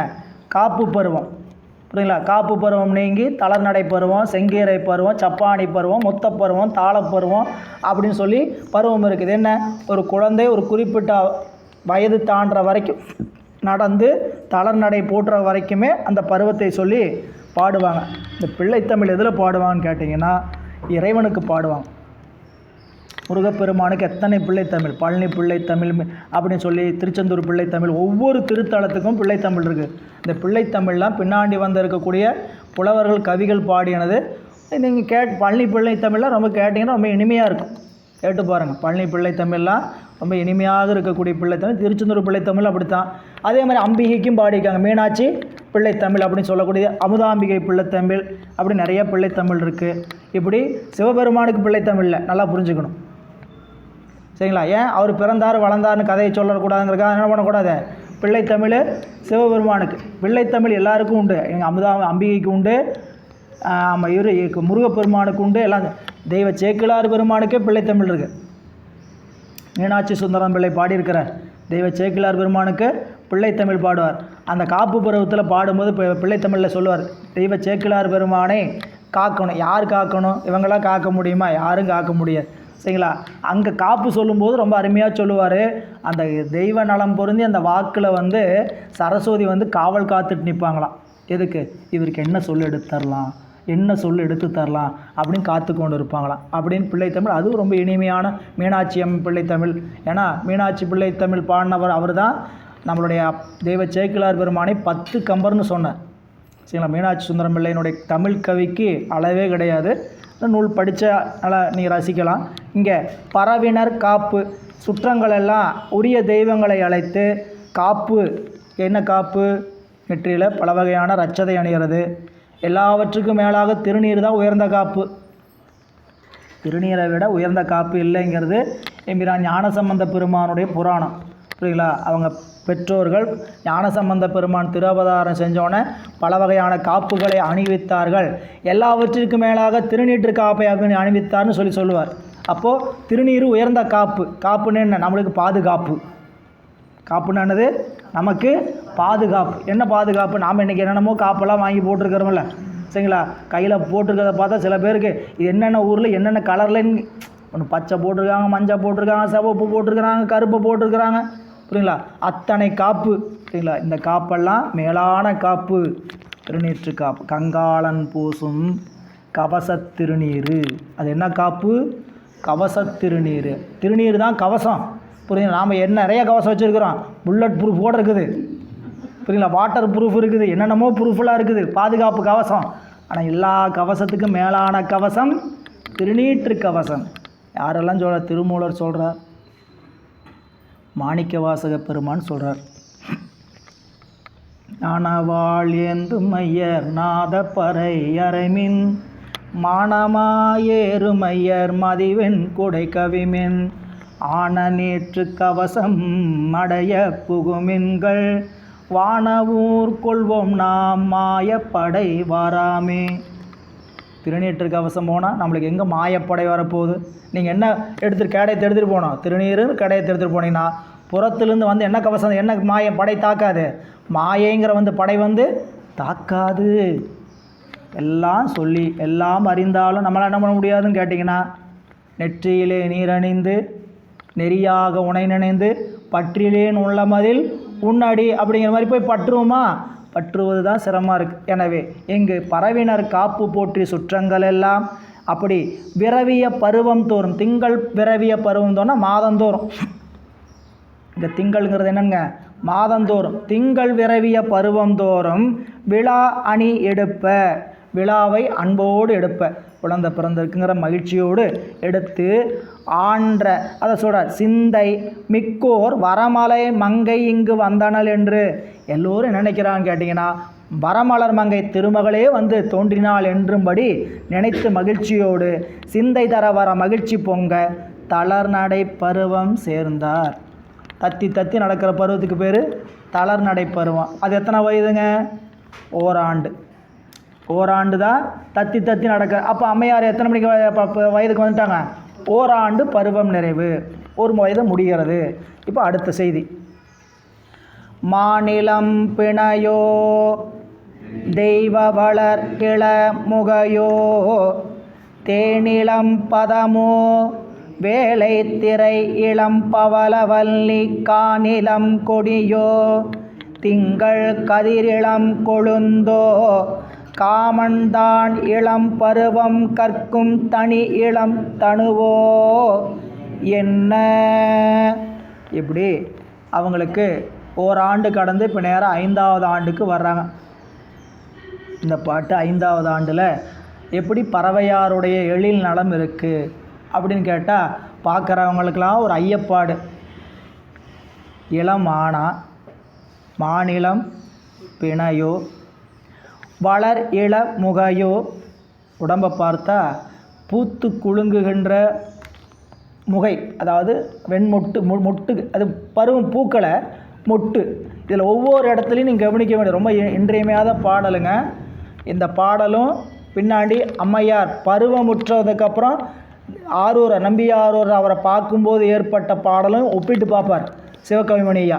இந்த பாடலையும் அப்படி அவங்க பருவத்துக்கு வந்ததுக்கப்புறம் அவங்க எப்படி இருந்தாங்கிறத ரொம்ப அருமையாக, அதாவது இலக்கியமாக ரசிச்சிங்கன்னா ரொம்ப அருமையாக இருக்கும். மான் இளம் பிணையோ, இளம் மானினுடைய பிணை அப்படின்னா கண், பிணை என்னதுங்க? கண். இளமானினுடைய கண்ணா யாரை பார்க்குறாங்க? பறவையாருடைய 5 வயது கண்ணை பார்க்குறாங்க. கண்ணை பார்த்தா கண்ணா மானா, இளமானின் கண்ணா கண். ஏன் இளமானினுடைய கண் சொல்லணும் அப்படின்னு கேட்டிங்கன்னா, கண் பார்வை பிறரை மாற்றும். மானினுடைய பார்வை எப்பயும் மருட்சியுடையது. மானினுடைய பார்வை எப்பயும் மருட்சினதுங்க, எப்பயும் பயத்தோடையதான் அதோடைய பார்வை இருந்துட்டு. புரியுங்களா? இது இளமான். புரியுங்களா? அந்த மருட்சி தோன்ற அப்படி நிற்கிறாங்க. அந்த பார்வை பிறரை தாக்கி மயக்குகின்ற பார்வை அல்ல. அதனால் என்ன சொல்கிறான்னு கேட்டிங்கன்னா, மானிலம் பிணையோ, மானின் பார்வையோ, மானின் கண்ணோ. அப்புறம் சொல்கிறார், தெய்வ வளர் இள முகையோ, வளர் தெய்வ இளமுகையோ, வளர்ச்சியை பெற உள்ள தெய்வ இளமுகையோ. கொஞ்சம் இந்த முகைங்கிறது என்ன சொல்லியிருக்கு குறிப்பிடுன்னு கேட்டிங்கன்னா, மொட்டு போலும் திருமார்பு. இந்த மார்பு, பறவையாருடைய மார்பு எப்படி இருக்குதுன்னு கேட்டிங்கன்னா, மொட்டு போலும் திருமார்பு. அதனால் அதுக்கு தான் அந்த கவிநலம் தெய்வ சேக்கிழார் பெருமான் அங்கே குறிப்பு எப்படி கொடுத்துருக்கா பாருங்கள். தெய்வ நலத்தோடு பொருத்தி சொல்கிறார். புரியுங்களா? அது கண்டாரை அப்படியே வணங்கி நிற்க செய்யக்கூடிய அழகு, அப்படி சொல்லக்கூடியது. அதான் சொல்கிறார், வளர் இளம் முகையோ, அப்புறம் வாச தேன் இளம் பதமோ. இப்போ ரெண்டாவது என்ன சொன்னாருங்க? இளம் மார்பை சொன்னார். முதல்ல மானின் பார்வை சொன்னார். இரண்டாவது அவங்களுடைய திருமார்பு முகையோ அல்லது திருமார்போ தனங்களோ என்று சொல்லும்படி ஐயப்பாடு. அடுத்து சொல்கிறார், வாச தேன் இளம் பதமோ, வாயிலிருந்து ஊறி வரக்கூடிய சொல். எப்படிங்க? சொல் எப்படி வருதுங்களா? அந்த வாய் எச்சில் நனைஞ்சு வரும். அந்த பேச்சு எப்படி இருக்குன்னு கேட்டிங்கன்னா, முழுமையை பெறாமல் வாய் குதட்டி நின்றாரும்பார். பின்னாடி கண்ணப்ப நாயனாருடைய வரலாற்றில் பார்ப்போம். இந்த வாயை குதட்டி பேசுவாராம். குதட்டி பேசும்போது இந்த வாயிலிருந்து என்ன ஆகும்? இந்த ஜொல்லும்பாங்க, அதோட ஒழுகிட்டே பேச்சு வரும். இந்த பேச்சு அதை அந்த அந்த அந்த தண்ணி அப்படி வரக்கூடிய நீரையே என்ன சொல்லுவாருன்னு கேட்டிங்கன்னா, அப்படியே சிவானந்தத்தில் மூழ்கி வருகின்ற தேனோ அப்படிங்கிறார். வாசத்தேன் இளம் பதமோனா அம்மையாருடைய திருவாக்கு அப்படியே இனிமையாக நனைந்து ஊறி வருகிறது. அதை சொல்கிறார். வாச தேன் இளம் பதமோ, வேலை திரை இளம் பவளவல்லி காணிலம் கொடியோ. இடை எப்படிப்பட்டதுன்னு கேட்டிங்கன்னா, பவளக்கொடி போல் இடையோ. பவளக்கொடினா நீங்கள் பவளப்பாறை தெரியும், கடலில் இருக்கும். பவளப்பாறையிலேருந்து பவளக்கொடி வரும், சிவப்பு நிறத்தில் இருக்கும். அந்த பவளக்கொடி போல் இடை மெல்லியதான இடையோ. இதான் சொல்கிறார். வேலை வேலைனா கடல், கடலினுடைய அலைகளில் வருகின்ற இளம் சிவப்பு நிறமுடைய அதனை உடைய இளம் கொடியோ, இளமையான கொடியோ. திங்கள் கதிர் இளம் கொழுந்தோ. கதிர் என்பது பிறை, பிறையினுடைய இளம் கொழுந்து என்னதுங்க? இளம்பிறை. இளம்பிறையோ காமன்தான் இளம்பருவம் கற்கும் தனி இளம் தனுவோ. இப்போ ஒரு 6 சொல்லு கொடுத்துருக்கிறார். இந்த 6 சொல்லையும் அம்மையாருடைய திருமேனிக்கு பொருத்தணும். என்ன முதல்ல என்ன சொல்கிறாருங்க? பிணை, மாநிலம் பிணை. அது எதுக்கு பொருத்தம்? அவருடைய கண். இது கண்ணா? நாம் இப்படி படித்தா தான் நம்மளுக்கு புரியும். இது கண்ணா மானா? ரசனை எப்படி இருக்குன்னு கேட்டீங்கன்னா, இது மானா கண்ணா? இல்லை, இது கண்ணு தான். ஏன்னு கேட்டிங்கன்னா, இது எங்கேயும் அசையலை. அடுத்தது மானா கண்ணா. அப்புறம் அடுத்து பாருங்கள், இளமுகை, முட்டா தனமா மார்பகமா அப்படிங்கிற ஒரு ஐயம் இதில் பூத்த தெய்வ இளம் முகையோ. அது சொல்கிறார். முட்டு போலும் திரும்ப. மூன்றாவது சொல்கிறார், வாசத்தேன் மொழி, மொழியா அல்லது தேனா? பேசுவது கிளியா? அப்படி சொன்னால் தான் புரியும், என்ன பண்ணுறது? சரிங்களா? மொழியா தேனா? பேசுவது மொழியா இல்லை தேனா? அடாடாடாடா, பேசிக்கிட்டு இருந்தால் கேட்டுக்கிட்டே இருக்கலாம் போல இருக்குது. எது வரைக்கும்? கடைசி வரைக்குமா? அப்படி இருக்குது. பேசிட்டா கேட்டுக்கிட்டே இருக்கலான்னு சொல்லுவோம். எது வரைக்கும்? புரியல? கொஞ்சம் பேசுகிறத நிப்பாட்டுறியா நீ? லொடன்னு வாயத்தோம். அப்படியும் ஒரு காலம் மாறும். சரிங்களா? இதுதான் உலக இயல்பு. சரிங்களா? ஆனால் அம்மையாருடைய இயற்கை நலனை சொல்லுகின்ற இடத்துல அவங்களுடைய பேச்சு இனிமை எது போல? தேனா அல்லது சொற்பதமா? அடுத்து சொல்கிறார், பவள இடையா அல்லது கொடியா? அது பார்த்தா என்ன சந்தேகம் வரக்கூடாது, இடையா கொடியா? கவிஞன் வந்து எழுதுனா ஒத்துக்கிறோம். இதை யார் படித்து இங்கிருந்தான் எடுத்திருக்கிறான்? புரியுதா? இருக்குதா இல்லையா, இது இடையா அப்படின்னு சொல்லி பாடல் பாடி எழுதி வச்சுருக்கிறான். இருக்குதா இல்லையாயா அப்படின்னு சொல்லி பாடல் எழுதி வச்சுக்கிறான். அதை ரசிக்கிறோம். இன்றைக்கி இப்போ இது என்னங்க, காப்பியத்தில் இல்லாத வேறு எங்கேயுமே இருக்காது. நம்மளுடைய தமிழ் இலக்கிய நூல்கள் எழுதப்படாத ஒன்றை இன்றைய கவிஞர்களால் எழுதவே முடியவே முடியாது. புரியுங்களா? அப்போ இங்கே இடையா அல்லது கொடியா? அடுத்து சொல்கிறார், திங்கள் கதிர் இளம் கொழுந்தோ. பிறை போன்ற நெற்றி, நெற்றியா பிறையா? இது நெற்றியா பிறையா? அடுத்து சொன்னார், இந்த புருவம் இருக்கு இல்லைங்களா, இந்த புருவத்தை பார்த்து இது புருவமா அல்லது காமன் பயிற்சி எடுக்கக்கூடிய வில்லா? காமன் அப்படி மன்மதன் என்ன பண்ணுறாங்களா, அவன் சின்ன வயது எடுத்தோடனே கொடுக்க மாட்டாங்க. எதை கொடுக்க மாட்டாங்க? வில்லை கொடுக்க மாட்டாங்க. எடுத்தோன்னே போனோடனே பெரிய கத்தி கொடுத்தா சண்டை போல பெரிய இது பண்ணுவாங்க. டூப்ளிகேட் கத்தி கொடுத்து 4 ஆட்டி நல்லா பயிற்சி பழகினதுக்கப்புறம் தான் ஒரு சின்ன வில்லை. நம்ம வீட்டில் என்ன பண்ணுவோம், ஒரு ஈக்குமாத்து குச்சியில் கட்டி ஒரு நூலை கட்டி அதில் ஒரு குச்சி விட்டு நேராக மண்ணுக்குள்ளே விட்டு அது மண்ணுக்குள்ளே போய் சொருகணும்.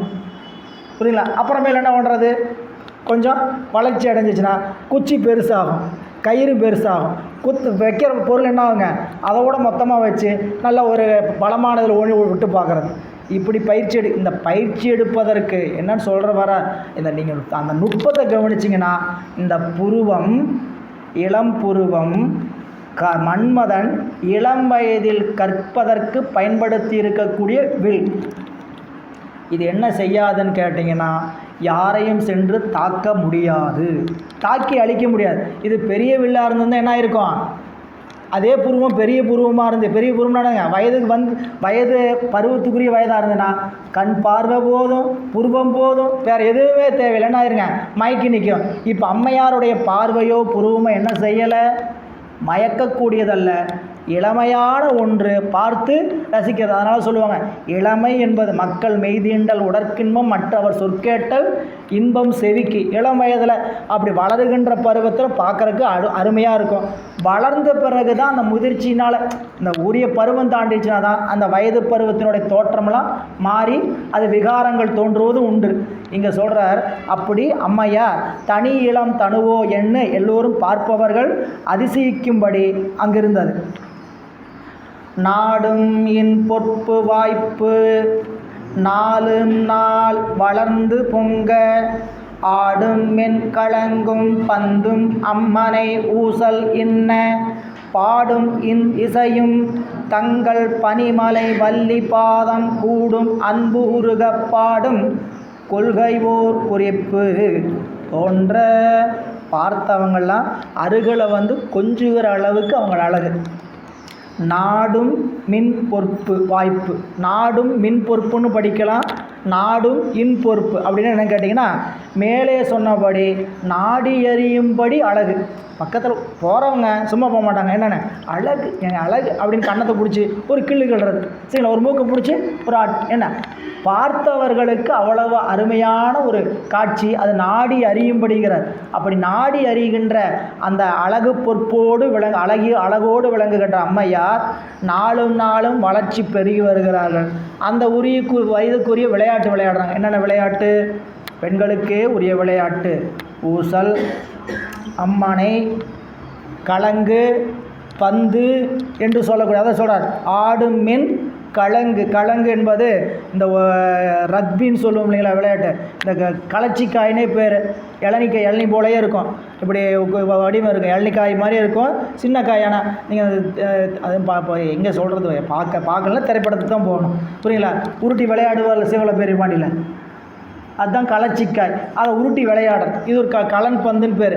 கலங்கு. அப்புறம் என்ன சொல்கிறாருங்க, பந்து, விளையாடுகின்ற பந்து, பந்தும் அம்மனை அப்படின்னா அம்மானைங்கிறது விளையாடுகின்ற இந்த இங்கேருந்து அங்கே போகிறது, அங்கேருந்து இங்கே வர்றது. இந்த நம்ம சொல்ல முடியல, அது என்ன விளையாட்டு, பூ பறிக்க வருகிறோம், எந்த மாதம் வருகிறோம் அப்படி சொல்லி ஒரு விளையாட்டு விளையாடுவோம் சரிங்களா. இதெல்லாம் இறந்த காலத்துக்கு போயிட்டுருக்குது. விளையாடுவோம் பாப்பானி, இது அப்படி ஒரு விளையாட்டு இருக்குதா, எனக்கெல்லாம் எப்படிலாம் ஒன்று தெரியலையே அப்படின்ட்டு அப்படிப்பட்ட காலத்துக்கு தான் நம்ம போயிட்டுருக்குறோம் சரிங்களா. கையெல்லாம் கோத்துக்கிட்டு எந்த மாதம் வருகிறோம் ஆடி மாதம் வருகிறோம் என்ன பூ வேண்டும் அப்படின்னு சொல்லிட்டு கேட்டுட்டு அவங்க 2 பேரும் கையை பிடிச்சி இழுத்துட்டு பழம் காமிச்சு வெற்றி பெற்றவங்க இந்த பக்கம் வர வேண்டியது, அந்த பக்கம் அப்படி நிற்பாங்க. ஒரு விளையாட்டு இருக்குது இல்லைங்களா. இந்த விளையாட்டை நீங்கள் எப்படி திரு அம்மானைங்கிறது இப்படி ஒரு விளையாட்டாக இருக்கலாம். இந்த மாதிரி விளையாட்டுகள். அப்புறம் ஊசல், என்ன ஊஞ்சல் ஆடுகிற விளையாட்டு. அப்புறம் உந்தியார், திரு உந்தியார் என்று சொல்லக்கூடிய, என்ன குதிச்சுக்கிட்டு இப்போ விளையாடுறது. இந்த ஸ்கிப்பிங், நம்ம வார்த்தையில் சொல்லணும்னா ஸ்கிப்பிங். இந்த நீங்கள் திரு அம்மானைன்னு திருவாசத்தில் ஒரு பகுதி இருக்குது, கொஞ்சம் கற்பனையாக நினச்சிக்குவோம் சரிங்களா. நாம் திரு அம்மானை விளையாடலாம், முடிச்சுக்கல என்னையாவது விளையாடணும், இப்படி விளையாடி பாருங்க. கையெல்லாம் கோத்துக்கிட்டு ஒரு 10 பேர் நின்றுட்டு செங்கண் நெடுமாலும் சென்றெடுந்தும் காண்பரிய பொங்கு மலர்பாதம் பூதலத்தே பூந்தர் எங்கள் பிறப்பருத்தி டெந்தரம் உம்மாட்கொண் தெங்கு தேரல் சோலை தென்னன் பெருந்துறை அங்கணன் அந்தணன் அயரைகு விவீடரும் அங்கருணைவார்களே பாடுதுங்கானம்மானாய். அங்கே போயாச்சு. அவங்க அப்படி துரத்திட்டு வரணும். பாரார் விசும்புள்ளார் பாதாளத்தார் புற தாளாராலும் காண்டர் காமல் எமக்கேளியான் பேராளன் தென்னன் பெருந்துறை பிச்சேற்றி வாரா வழியருளி வந்தென் உளம்பு ஆரா அமுதாய் அலைகடல் வாய் மீன் வீசு பேராசை வாரி எனை பாடுதுங்க நம்மானாய். இந்த பக்கம் வந்தாச்சு. மறுபடியும் துரத்து. 20 பாட்டு இருக்குது. அரை மணி நேரம் போயிடும். நம்ம எப்போ விளையாட முடியும் கேட்டிங்கன்னா கரண்ட் இல்லைனா தான் இனிமேல் விளையாட முடியும். ஏன்னா கரண்ட் இருந்தால் விளையாட்டு ஏகப்பட்ட விளையாட்டு இருக்குது. மின்சாரம் இருந்துச்சுன்னா தொலைக்காட்சியில் விளையாட்டு இருக்குது, அலைபேசியில் விளையாட்டு இருக்குது, எத்தனை விளையாட்டு இருக்குது இல்லையா? நமக்கு இன்றைக்கி ஒரு குறையே இல்லை. தொழில்நுட்பத்தில் விளையாடுறதுக்கு குறையே இல்லை. போதா குறைக்கு எதிலே அவன் விளம்பரமே என்ன பண்ணுறான், எங்கெங்கேயோ விளையாடாத, மைதானத்தில் விளையாடு, மற்ற இடத்துல விளையாடினா மாட்டிக்குவே நீ, என்ன சைபர் கிரைமில் இந்த கண்டதில் போய் விளையாண்டுருக்காதையா மாட்டிக்குவேன்னு அவங்க ஒரு விளம்பரம் கொடுத்துருக்கு. எனவே ரொம்ப நீங்கள் இதெல்லாம் அம்மையார் இப்படி வளர்ந்தாங்க, விளையாண்டாங்க. விளையாடும்போது எப்படி விளையாண்டாங்க அதுதாங்க குறிப்பு. இந்த பாட்டில் என்ன குறிப்புன்னு கேட்டிங்கன்னா, விளையாடும்போது அந்த விளையாட்டில் கூடிய தன்னுடைய நாயகியாகிய உமாதேவியிடம் கூடுவதற்கு என்ன வாய்ப்பு இருக்குமோ அப்படி விளையாட்டை விளையாண்டாங்களாம். அது எப்படிங்க விளையாட முடியும் அப்படின்னு கேட்டால், உதாரணத்துக்கு வச்சுக்கோமே, நம்மளுடைய எம்பிராட்டி காரைக்கால் அம்மையார் புனிதவதியாராக வளரும் பொழுது எப்படி வளர்ந்தாங்கன்னு ஒரு குறிப்பை அவருடைய பாடல் இருக்கும். தெய்வ சேக்கிழார் பெருமான் கொடுப்பார். பிறந்து மொழி பயின்று பின்னெல்லாம் காதல் சிறந்து சேவடியே சேர்ந்தேன். வார்த்தை வரத்தொடங்குச்சு. வரத்தொடங்குகின்ற பொழுதே என்ன மொழி என்ன வார்த்தையை பயின்றான்னு கேட்டிங்கன்னா, சிவசிவா அரகரா, சிவசிவா அரகரா. வீடு நல்ல செல்வந்தார், அவங்க வீட்டுக்கு குழந்தைங்கள விளையாட வருவாங்க, பக்கத்து வீட்டுக்காரங்களாம் விளையாட வருவாங்க. விளையாடுறதுன்னா நம்ம சாமியை கும்பிட்டுட்டு தான் விளையாடணும், வேறு மாதிரிலாம் விளையாடக்கூடாது. என்ன பண்ண நீங்கள் அப்படிலாம் விளையாண்டவங்க தான் நம்ம, சரிங்களா? நம்ம விளையாட்டு எப்படி இருக்குன்னு கேட்டிங்கன்னா, மணலில் மலையில் ஜல்லி வச்சு படிக்கட்டு, புரியுங்களா? அங்கே ஒரு வேல் குத்தி வைக்கிறது, சரி, இந்த மாதிரி விளையாட்டெல்லாம் நம்மளோட பாரம்பரியத்தில் இருந்த விளையாட்டு. இன்றைக்கி தான் அப்படியெல்லாம் மாறி கிடக்கிறோம் நம்ம. அப்போது அந்த விளையாட்டு விளையாடும்போது கூட சிவபெருமானுடைய உருவங்களை வைத்து சிவநாமங்களை துதித்து இப்படிப்பட்ட விளையாட்டை அம்மையார் விளையாண்டார்கள். அவங்களுடைய புராணம். இறைவனுடைய திருவருள் கிடைப்பதற்கு என்னென்னலாம் வேணுமோ அப்படி விளையாண்டாங்களாம். இப்போ இங்கே சொல்கிறாரு பாருங்க, பனிமலை வள்ளிபாதம் கூடும் அன்பு. பனிமலை வள்ளி யாருங்க? இமயமலை வள்ளி, அவர் பார்வதி அம்மையார். பார்வதி அம்மையாருடைய திருப்பாதம் கூடுவதற்கு அன்பு உருகப்பாடும் கொள்கை ஓர் குறிப்பு தோன்ற விளையாட்டு. இந்த விளையாட்டு எப்படி இருந்துன்னு கேட்டிங்கன்னா, உந்தியார் விளையாடுறீங்கன்னு வச்சுங்க. இப்போ மணிவாசகர் உந்தியார் காமிச்சிருக்கிறார். தெரியாதவங்களுக்காக தான் அந்த பாட்டை அப்படி வச்சுருக்கிறார், சரிங்களா? நீங்கள் வீட்டில் உந்தியார் விளையாண்டிங்கன்னா எப்படி விளையாடலாம்? ஸ்கிப்பிங் விளையாடா 1 2 3 4 இப்படி போயிட்டுருப்போம், புரியுங்களா? நீங்கள் அதையே உந்தியார் எடுத்து படிங்க. படிச்சுட்டு வளைந்தது வில்லு விளைந்தது பூசல் உழைந்தன முப்பூரம் உந்தி பர. 5 ஆச்சு. ஒரு பாட்டுக்கு 5 வந்துடும். வளைந்தது வில்லு விளைந்தது பூசல் உழைந்தன முப்பூரம் முந்தி பர ஒருங்குடன் வெந்தவாருந்தி பர. வேகமாக போகணுமா? ஈரம்பு கண்டிலம் ஏகம்பர் தங்கை ஓரம்பை முப்புறம் உந்தி பர ஒன்றும் பெருமிகை உந்தி பர தச்சு எடுத்தலும் தாமடியிட்ட. விளையாடனா விளையாட வேண்டியதான். எங்கன்னு சொல்லி நாங்கள் என்னங்க பண்ண போகிறோம்?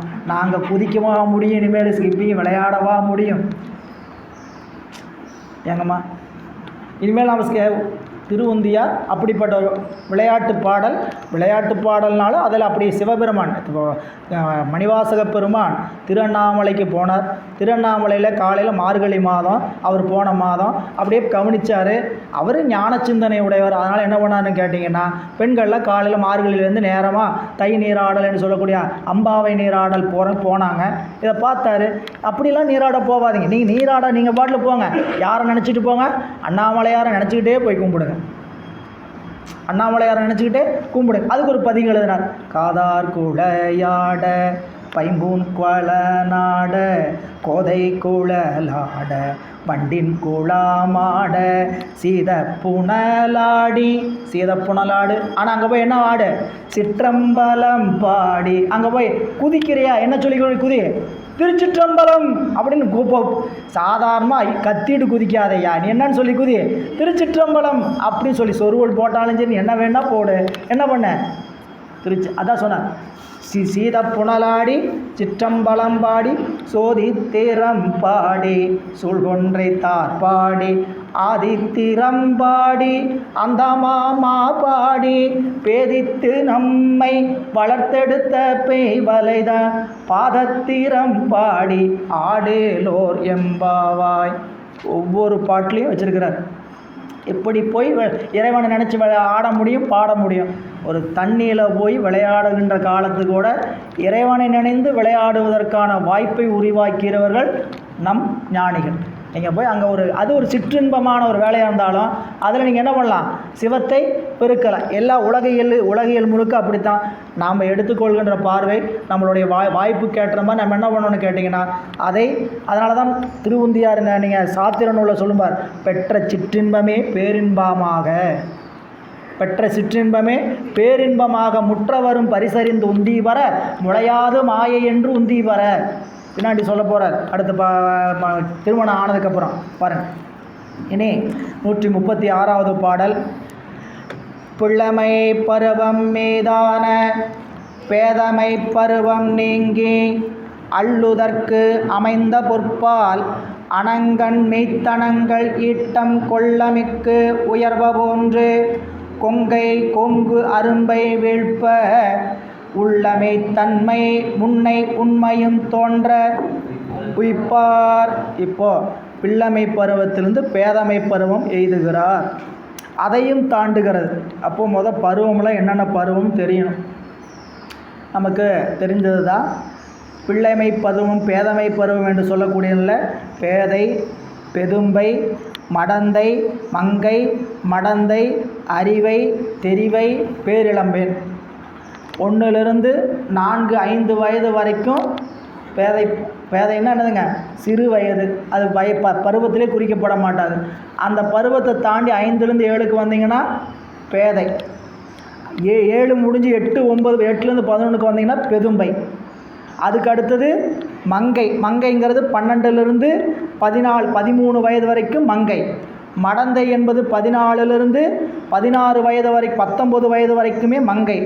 அப்புறம் அறிவை என்று சொல்லக்கூடியது 20லேருந்து 25, தெரிவை 25லேருந்து 32, பேரிளம்பெண் 32லேருந்து 40. 32க்கு மேலேயும் வச்சுக்கோங்க பேரிளம்பெண். நல்லா கவனிக்கணும். இந்த பருவத்தை வகுத்தார்கள் பாருங்கள், அதில் எவ்வளவு நுட்பம் நீங்கள் கவனிக்கணும். 32 வயதுக்கு மேலே போயிட்டால் நம்மளை என்னென்னு சொல்லிடுறாங்க, பேரிளம்பெண். வயசாகி போச்சுன்னு சொல்லிட்டாங்க. ஆனால் என்னன்னு சொல்லிட்டாங்க, பேர் இளம்பெண். ஏன்னா மீண்டும் அவர்கள் முதல் பருவமாகிய இளம்பருவத்திற்கு சென்று விடுவார்கள், குழந்தை வயதுக்கு சென்று விடுவார். இது நாம் 40க்கு மேலே 50க்கு மேலே பார்த்தீங்கன்னா அப்படியே பேச்செல்லாம் நடவடிக்கை எல்லாமே என்னமா மாறிட்டே இருக்கேன், இள வயதில் இருக்கிற மாதிரி. நம்மளுக்கு உலக நாட்டத்தில் இருக்கக்கூடிய இன்பத்தையெல்லாம் பெருசாக தோணாது. குழந்தைகளுக்கு என்ன விருப்பம் இருக்கோ அந்த மாதிரி விருப்பம் நம்மளுக்கும் வந்துட்டுருக்கும். அதனால் அப்படி வச்சாங்க. இப்போது நம்ம பறவையார் பிள்ளமை பருவம் மீதான பேதமை பருவம் நீங்கி, அப்போ பேதமை பருவம் என்று சொல்லக்கூடிய 7 வயது தாண்டி பெதும்பை என்று சொல்லக்கூடிய வயதையெல்லாம் கடந்து மங்கை என்று சொல்லக்கூடிய வயதுக்கு வராங்க. 12 வயது நெருக்கமாக வந்துட்டுருக்குறாங்க. அப்போது அள்ளுதற்கு அமைந்த பொற்பால். என்ன அள்ளுதற்கு அமைந்தனா, பார்த்தா அள்ளிக்கொள்வு. அப்படி அள்ளிக்கொள்றது என்னங்க, பார்த்தவங்களுக்கு மகிழ்ச்சிக்கோங்க, அவங்கள கொஞ்சணுங்கிற அளவுக்கு அள்ளிக்கொள்கின்ற பொறுப்புன்னா அழகு. அழகால் அடுத்த ஒரு குறிப்பு வச்சார். அணங்கண் மெய்த்தனங்கள் ஈட்டம் கொள்ள மிக்கு உயர்வ போன்று கொங்கை கோங்கு அரும்பை வீழ்ப்ப. இந்த அணங்கண்ணா மன்மதன், அங்கம் இல்லாதவன் அர்த்தம். அணங்கண்ணா அங்கம் இல்லாதவன். அது அதிக்கு மட்டும்தான் தெரியுவான். இப்போது முதல்ல எல்லாருக்கும் நேரடியாக காட்சி கொடுத்து ஆட்கொண்டவர் இப்போ என்ன பண்ணுறாரு, காட்சி தெரியாமல் ஆட்கொள்கிறார். அது வரலாறு உங்களுக்கு தெரிந்த வரலாறு தான். இறைவனை அம்பு கொண்டு வீழ்த்த போனங்காட்டி இறைவன் நோக்கி எரித்தார். ரதியின் வேண்டுதலுக்காக உயிர் பிழைத்து உடம்பில்லாமல் வச்சார். அணங்கன் அங்கம் இல்லாதவன். அவன் சின்னப்ப வயதுலேருந்து என்ன பண்ணிட்டு வந்தான், அவன் புருவத்தை சொன்னார் இல்லைங்களா, இளம் புருவம். தனு பயிற்சி எடுத்துகிட்டு இருந்தான். இந்த பயிற்சி எடுத்ததுக்கு ஒரு பயன் வேணும் இல்லையா, அந்த ஈட்டம் என்னதுங்க, வருமானம், ஒரு லாபம். அந்த லாபம்லாம் எங்கே கொண்டு வந்து சேர்த்து வச்சான்னு கேட்டிங்கன்னா அம்மையாருடைய திருமேனி மேலே கொண்டு வந்து சேர்த்து வச்சானா. அவன் சொல்கிறது என்னன்னு கேட்டிங்கன்னா, பார்த்தா அவ்வளவு அழகு பொருளாக காட்சி கொடுக்கறதுங்கிறதுக்கு என்ன சொல்கிறாருன்னு கேட்டிங்கன்னா, அணங்கண் மெய்த்தனங்கள் ஈட்டம். அனங்கன் ஈட்டுகின்ற செல்வமெல்லாம் கொள்ள எடுத்து சேமித்து வைக்கின்ற கொள்கலம் போல மிக்க உயர்வை போன்று அப்படி உயர்ந்து கொண்டே வருகிறது அம்மையாருடைய திருமார்பகங்கள். அது கொங்கை கோங்கு அரும்பை வீழ்ப்ப, அது ஈட்டுகின்ற செல்வத்தை கொண்டு வந்து சேமிக்கின்ற களம் போல் அங்கு இருக்கின்றது. இப்படி உள்ள இவ்வாறாக உள்ள மெய்த்தன்மை முன்னை உண்மையும் தோன்ற உய்ப்பார். சரி, இது உடல்ல வளர்ச்சி. உள்ள வளர்ச்சி என்னன்னு கேட்டிங்கன்னா, அப்பப்போ அம்பிகையினுடைய பாதம் கூட வேண்டுங்கிற மெய்மை உணர்ச்சி உள்ளத்தில் தோன்றுறது. உடல் ஒரு பக்கம் அருமையான வளர்ச்சியாக அழகு பொருந்தி வளர்கிறாங்க. உள்ளத்தில் அப்பப்போது சிவபெரும அம்பிகையினுடைய நினைப்பு. நீங்கள் அப்படியே ஞானசம்பந்தருடைய வரலாற்றில் படிக்கும்போது சொல்லுவார், இறைவனுடைய நினைப்பு வந்து அப்பப்போ பொறுமை அழுதாராம். அவர் சின்ன வயது அழுகிறார். நாம் பார்த்தா என்ன நினச்சிருப்போம்? ஒரு குழந்தை அழுகுதுன்னு என்ன நினைப்போம்? குழந்தை அழுகுது, பசிக்குது, அழுகுதுன்னு நினைப்போம், சரிங்களா? ஆனால் பெரியவங்கள்லாம் சொல்லுவாங்க, தொட்டில் போட்டிருக்கும்போது அது சின்னுங்கிச்சு அழுகுச்சுன்னா தெய்வங்கள்லாம் இந்த சின்ன விளையாட்டு விளையாடுறாங்க, புரியுதுங்களா? அப்படி சொல்லுவாங்க. அதுபோல் பிள்ளையாருடைய அந்த இளமை அந்த குழந்தை பருவத்தில் அப்பப்போ பொறுமை அழுதாராம். எதுக்கு அழுதார்னு கேட்டிங்கன்னா, இறைவனுடைய முன்னை திருவடி மறவா பான்மை அவ்வப்போது அறிவில் தோன்ற இறைவனோடு தன்னுடைய அறிவு மறவாமல் இருந்த அறிவு இப்பொழுது பிரிந்து வந்திருக்கிறோம் இறைவனை அப்படின்னு தோன்றுவதனால என்ன பண்ணார்களாம்? அழுதாராம். இங்கே இப்போ பறவையார் அம்பிகையை பிரிந்து வந்திருப்பதை அப்பப்போது உள்ளத்தில் உணர்ந்தார்களாம். அதான் சொல்கிறார், இப்படி அரும்பை வீழ்ப்ப உடல் வளர்ச்சி அடைய இவ்வாறாக உள்ளம் மனது மெய்த்தன்மை என்ன பண்ணிச்சுங்களாம்? உண்மையும் தோன்ற நாம் சேடியராய் இருந்தோம் என்கின்ற உண்மை தோன்றும்படி தன்னுடைய வாழ்க்கையை செலுத்தி கொண்டிருக்கிறார். அப்படி இருக்கும் பொழுது பாங்கியர் மருங்கு சூழ படர் ஒளி மருகு சூழ தேங்கமள் குழலின் வாசம் திசையெல்லாம் சென்று சூழ ஓங்கு பூங்கோயில் உள்ளார் ஒருவரை அன்பினோடும் பூங்கழல் வணங்கை என்றும் போதுவார் ஒரு நாள் பொந்தார். போ அவங்களுக்கு எப்போ என்ன குளத்தில் தோண்டினாங்கன்னு சொன்னோம்? உருத்திரகணிகையார் குலம். அந்த திருக்குளத்தில் எப்படி அவங்களுடைய வாழ்க்கை முறை இருந்தது அப்படின்னு முன்னாடி சொன்னார். அவர் நாள்தோறும் இறைவனுக்கு தொண்டு செய்கின்ற குலத்தில் வந்தவர்கள். அவர் நாள்தோறும் திருக்கோயிலுக்கு திருவாரூர் பெருமானுக்கு வழிபாடும் பணி செய்வதற்காக போகக்கூடியவர்கள். இப்போ அவங்க ஒரு குறிப்பிட்ட வளர்ச்சி வந்ததுனால திருக்கோயிலுக்கு பணி செய்வதற்காக புறப்படுறாங்க. அப்படி போகின்ற நாட்களில் ஒரு நாள், அப்படிப்பட்ட ஒரு நாள், அந்த நாளில் இந்த பாடலில் ஒரு கவினை என்னன்னு கேட்டிங்கன்னா, பறவையார் தன்னுடைய தோழிகளோடு போகிறாங்க சூழ. இந்த முதல்ல சொல்கிறார், பாங்கியர் மருங்கு சூழ, தோழிகளெல்லாம் உடன் சூழ்ந்து வர. அடுத்தது ஒன்று சொன்னார், வீதியில். அடுத்தது அந்த படர் ஒளி மருங்குங்கிறது பின்னாடி வச்சுக்கணும். இரண்டாவது வரி, தேங்கமல் குழலின் வாசம், குழலின் தேங்கமல் வாசம் திசையெல்லாம் சென்று சூழ, தன்னோட பக்கத்தில் தோழியர்கள் எல்லாம் சூழ்ந்து வர, தான் தன்னுடைய குழலின் வாசம் திசையெல்லாம் சென்று வீச. குழல்னா கூந்தல், கூந்தலுக்கு மனம், அது என்ன? இயற்கையாக வருகின்ற மனம் அம்பிகையினுடைய கூந்தலுக்கு. மற்ற சாதி பெண்களுக்கெல்லாம் கூந்தலில் அணிகின்ற மலர்களாலும் வாசனை திரவியங்களாலும் வருகின்ற மனம். இங்கே சிவகவிமணியன் ஆழமாக நிறைய குறிப்பு கொடுத்துருக்கிறார். என்னன்னு கேட்டிங்கன்னா, இவர்கள் அம்பிகையினுடைய வழி வந்தவங்க சேடிமா பெண்கள், இவங்களுக்கும் இயற்கை நலனிலே கூந்தலுக்கு மனம் உண்டு. இதுதான் நக்கீரருடைய முருகாற்றுப்படை. இயற்கையிலே கூந்தலுக்கு மனம் உண்டா, குங்குதேர் வாழ்க்கை அஞ்சாலை தும்பி அப்படின்னு சொல்லி இது ஒரு திருவிளையாடல். தருமிக்கு கிளி கொடுத்த படலம், இது ஒரு திருவிளையாடலாக சாமி 64 விளையாடலை வச்சார். அப்படி இங்கே அம்பிகை நம்ம பறவைய அம்மையார் திருவாரூர் பெருமானை தொலைச் செல்கிறார்கள். தோழியர்கள் சூழ்ந்து வருகிறார்கள். தன்னுடைய கூந்தலின் மனம் திசையெல்லாம் சென்று சூழ, தான் திருவாரூர் திருக்கோயினுடைய வீதி சூழ்ந்து வர. பாடல் அந்த சூழ்ந்து வரங்கிற கருத்து அப்படி வச்சிருப்பார். தன்னோடு தோழிகள் சூழ்ந்து வர, தன்னுடைய கூந்தலிலிருந்து வாசம் 8 திக்கிலும் வீசி வர, தான் தோழிகளோடு சென்று திருக்கோயிலில் சூழ்கிறார்கள். அப்படி சூழ்கும்போது சொல்கிறார், பாங்கியர் மருங்கு சூழ குழலின் தேங்கமல் வாசம் திசையெல்லாம் சென்று சூழ ஓங்கு பூங்கோயில் உள்ளார் ஒருவரை அன்பினோடும் பூங்கழல் வணங்க படர் ஒளி மருகு சூழ என்றும் போதுவார் ஒரு நாள் போந்தார். இந்த படரொளி மருகு சூழங்கிறது 4வது வரியில் பூங்கழல் வணங்க அப்படிங்கிற அடுத்த வார்த்தையை வச்சுக்கணும். அப்படி தான் உரை செய்திருக்கிறார். அப்படி ஓங்கு பூங்கோயில் நிறைந்திருக்கக்கூடிய பூங்கோயிலாகிய திருவாரூர் பூங்கோயிலுக்கு எப்பொழுதும் போகின்றவாறி போனார். எல்லாம் கவனிக்கணும். இன்றைக்கி தான் போகிறாருல, எப்பயும் போல் அம்மா போகிறாங்க. போகும்போது அணி சிலம்பு அடிகள் பார்வென்று அடிப்படுத்தனம் என்று ஆர்ப்ப மணிகிளர் காஞ்சி அல்குள் வரி அரவு உலகை வென்ற துணிவு கொண்டு ஆர்ப்ப மஞ்சு சுரிகுளர்க்கு அழிய விண்ணும் பணியும் என்று இனவண்டு ஆர்ப்ப பறவையார் போதும் போதில். 3 ஓமை காட்டுறார் இந்த பாடலில். ஒன்று பறவையார் காலில் அணிந்திருக்கக்கூடிய சிலம்பு, இன்னொன்று பறவையார் இடையில் அணிந்திருக்கக்கூடிய காஞ்சி என்று சொல்லக்கூடிய அணிகலன், மற்றொன்று பறவையார் கூந்தலில் அணிந்திருக்கக்கூடிய மலரில் மொய்க்கின்ற வண்டு. இது 3மே சத்தம் போடுதுங்களாம்.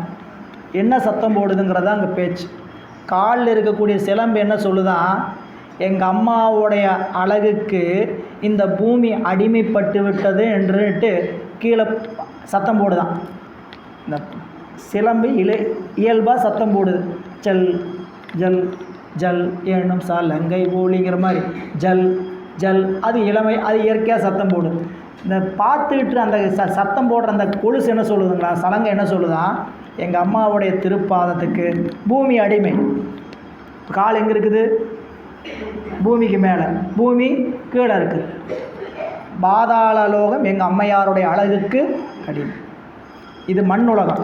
அடுத்து சொன்னாங்க இடுப்பில் அணிந்திருக்கக்கூடிய காஞ்சி, அது ஒளி வீச்சு. அதை சொல்கிறார். முதல்ல பாருங்கள், அணி சிலம்பு அடிகள், காலில் அணிந்திருக்கக்கூடிய சிலம்பு பாதத்தை பார்வென்று அடிப்படுத்தனம் என்று ஆர்ப்ப. இது பூதளம், மண்ணை வென்றுச்சு.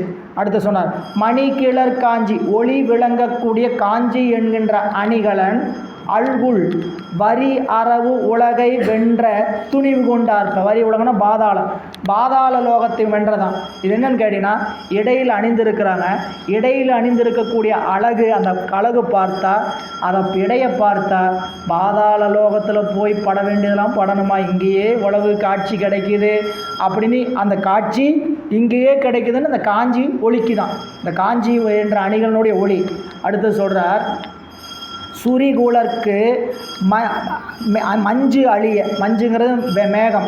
சுரிகுலர் அம்மையாருடைய கூந்தலை பார்த்துட்டு மேலுலகத்தில் இருக்கக்கூடிய வானத்தில் இருக்கக்கூடிய மேகம் என்ன சொல்லுதான், தோத்துட்டம்பா, நான் தோத்துட்டம்பா அப்படின்னு விண்ணுலகம் பணிந்ததான். அதான் சொல்கிறார் சுரிகுலர்க்கு மஞ்சு அழிய விண்ணும் பணியும் என்று இனவண்டார்ப்பா.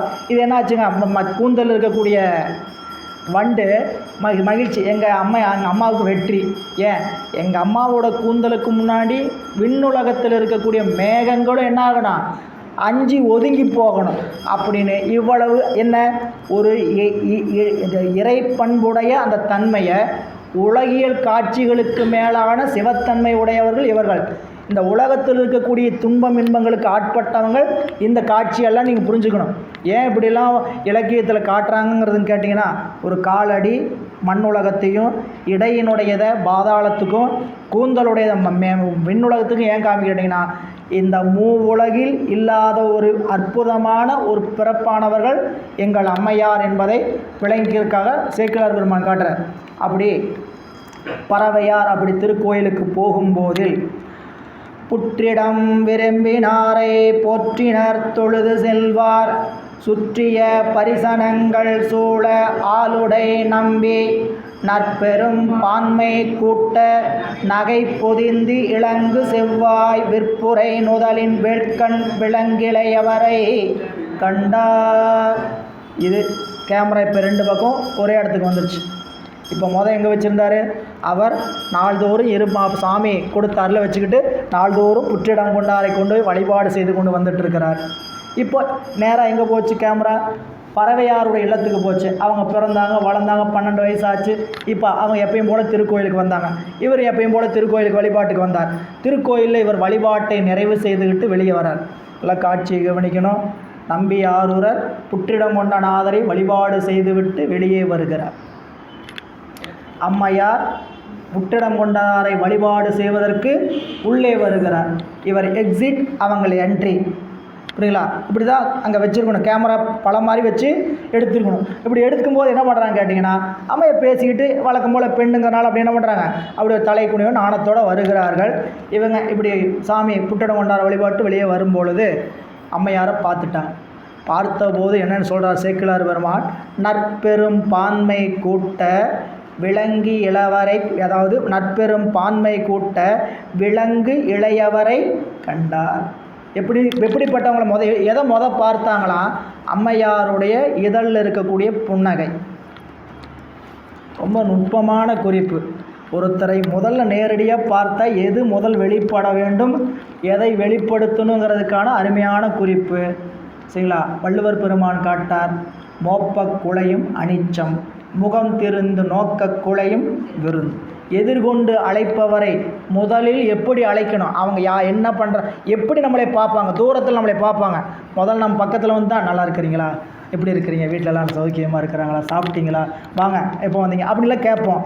இது சொல்லினால் அவங்களை இனிமைப்படுத்துவது. இந்த சொல்லினால் இனிமைப்படுத்துகிற காட்சி எப்போ நிகழும்? அருகாமையில் வந்தால் தான் நிகழும். தூரத்தில் எதையா நிகழும்? புன்னகை. புரியுதுங்களா? அதனால தான் இனியவை விருந்தோம்பலுக்கு அடுத்த அதிகாரம் என்ன வச்சாருங்க, இனியவை கூறல். எப்படி இனியவை கூறணும்?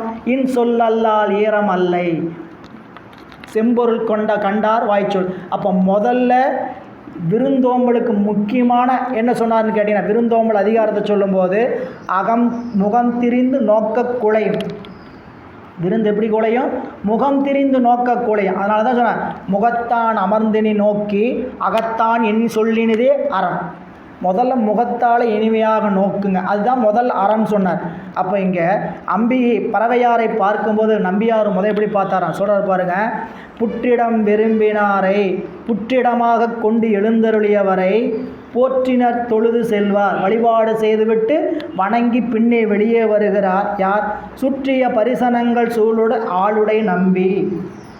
தன்னுடைய கூட்டமாக வரக்கூடிய அடியார் பெருமக்கள் பரிசனங்கள்லாம் சூழ்ந்து வர ஆளுடைய நம்பியாகிய நம்பியாரூரர் இறைவனை வழிபட்டு புறத்தே வர நற்பெரும் பான்மை கூட்ட.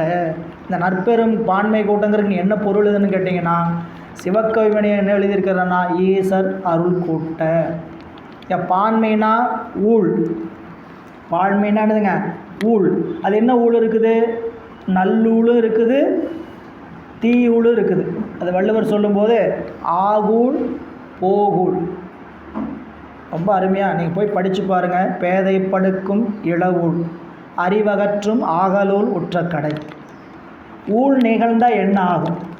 புரியுங்களா? ஒரு ஊழ் நமக்கு நல்ல நேரம் கெட்ட நேரம், நம்ம வார்த்தையில் சொல்லணும்னா நல்ல நேரம் கெட்ட நேரம் விதி இல்லை. நல்ல விதியாக இருந்தால் என்ன நடக்குன்னு கேட்டிங்கன்னா, என்னுடைய அறிவு சிறுமைப்பட்டிருந்தாலும் நான் ஒரு காரியத்தில் வெற்றி பெறுவேன். என்னுடைய அறிவு எல்லாவற்றையும் அறிகின்ற அறிவாக இருந்தாலும் கெட்ட விதியாக இருந்ததுன்னா, தீய ஊழாக இருந்ததுன்னா, போகு ஊழாக இருந்ததுன்னா அறிவை சிறுமைப்படுத்தும். ஒன்று அறிவை உயர்த்தும், இன்னொன்று நம்மளுக்கு இன்னும் புரிஞ்சுக்கிற மாதிரி சொல்ல வச்சுங்க. நமக்கு நல்ல நேரமாக இருந்துன்னு வச்சுக்கோங்க, மருத்துவரை போய் பார்த்தீங்கன்னா சரியான மருந்து எழுதி கொடுப்பார். கெட்ட நேரமாக இருந்ததுன்னா மருத்துவமே தப்பாக தான் இருக்கும். அதுதான் நேரத்தை நேரம் என்னங்க ஊழ். சரி, இப்போ எல்லாருக்கும் ஒரு சந்தேகம், இப்போ ஊழை வெல்ல முடியுமா முடியாது? எல்லாத்துக்கும் ஆசை, விதியை வெல்வது எப்படி இல்லை? நம்ம விதியை வெல்லணுங்கிற ஆசையெல்லாம் போக வேண்டாம். சிவபெருமானை பிடிச்சிக்கிட்டா அவர் விதியை பார்த்துக்குவார். நம்ம வேலை என்னன்னு கேட்டிங்கன்னா, விதிக்கு வேலை வைக்கிறவர் யார்? அதெல்லாம் காலம் நேதி என்று வச்சிருக்கிறார். அந்த காலம் நேதியத்தில் தத்துவத்தில் செலுத்துபவர் யாருங்க? இறைவன் தான் செலுத்துகிறார்.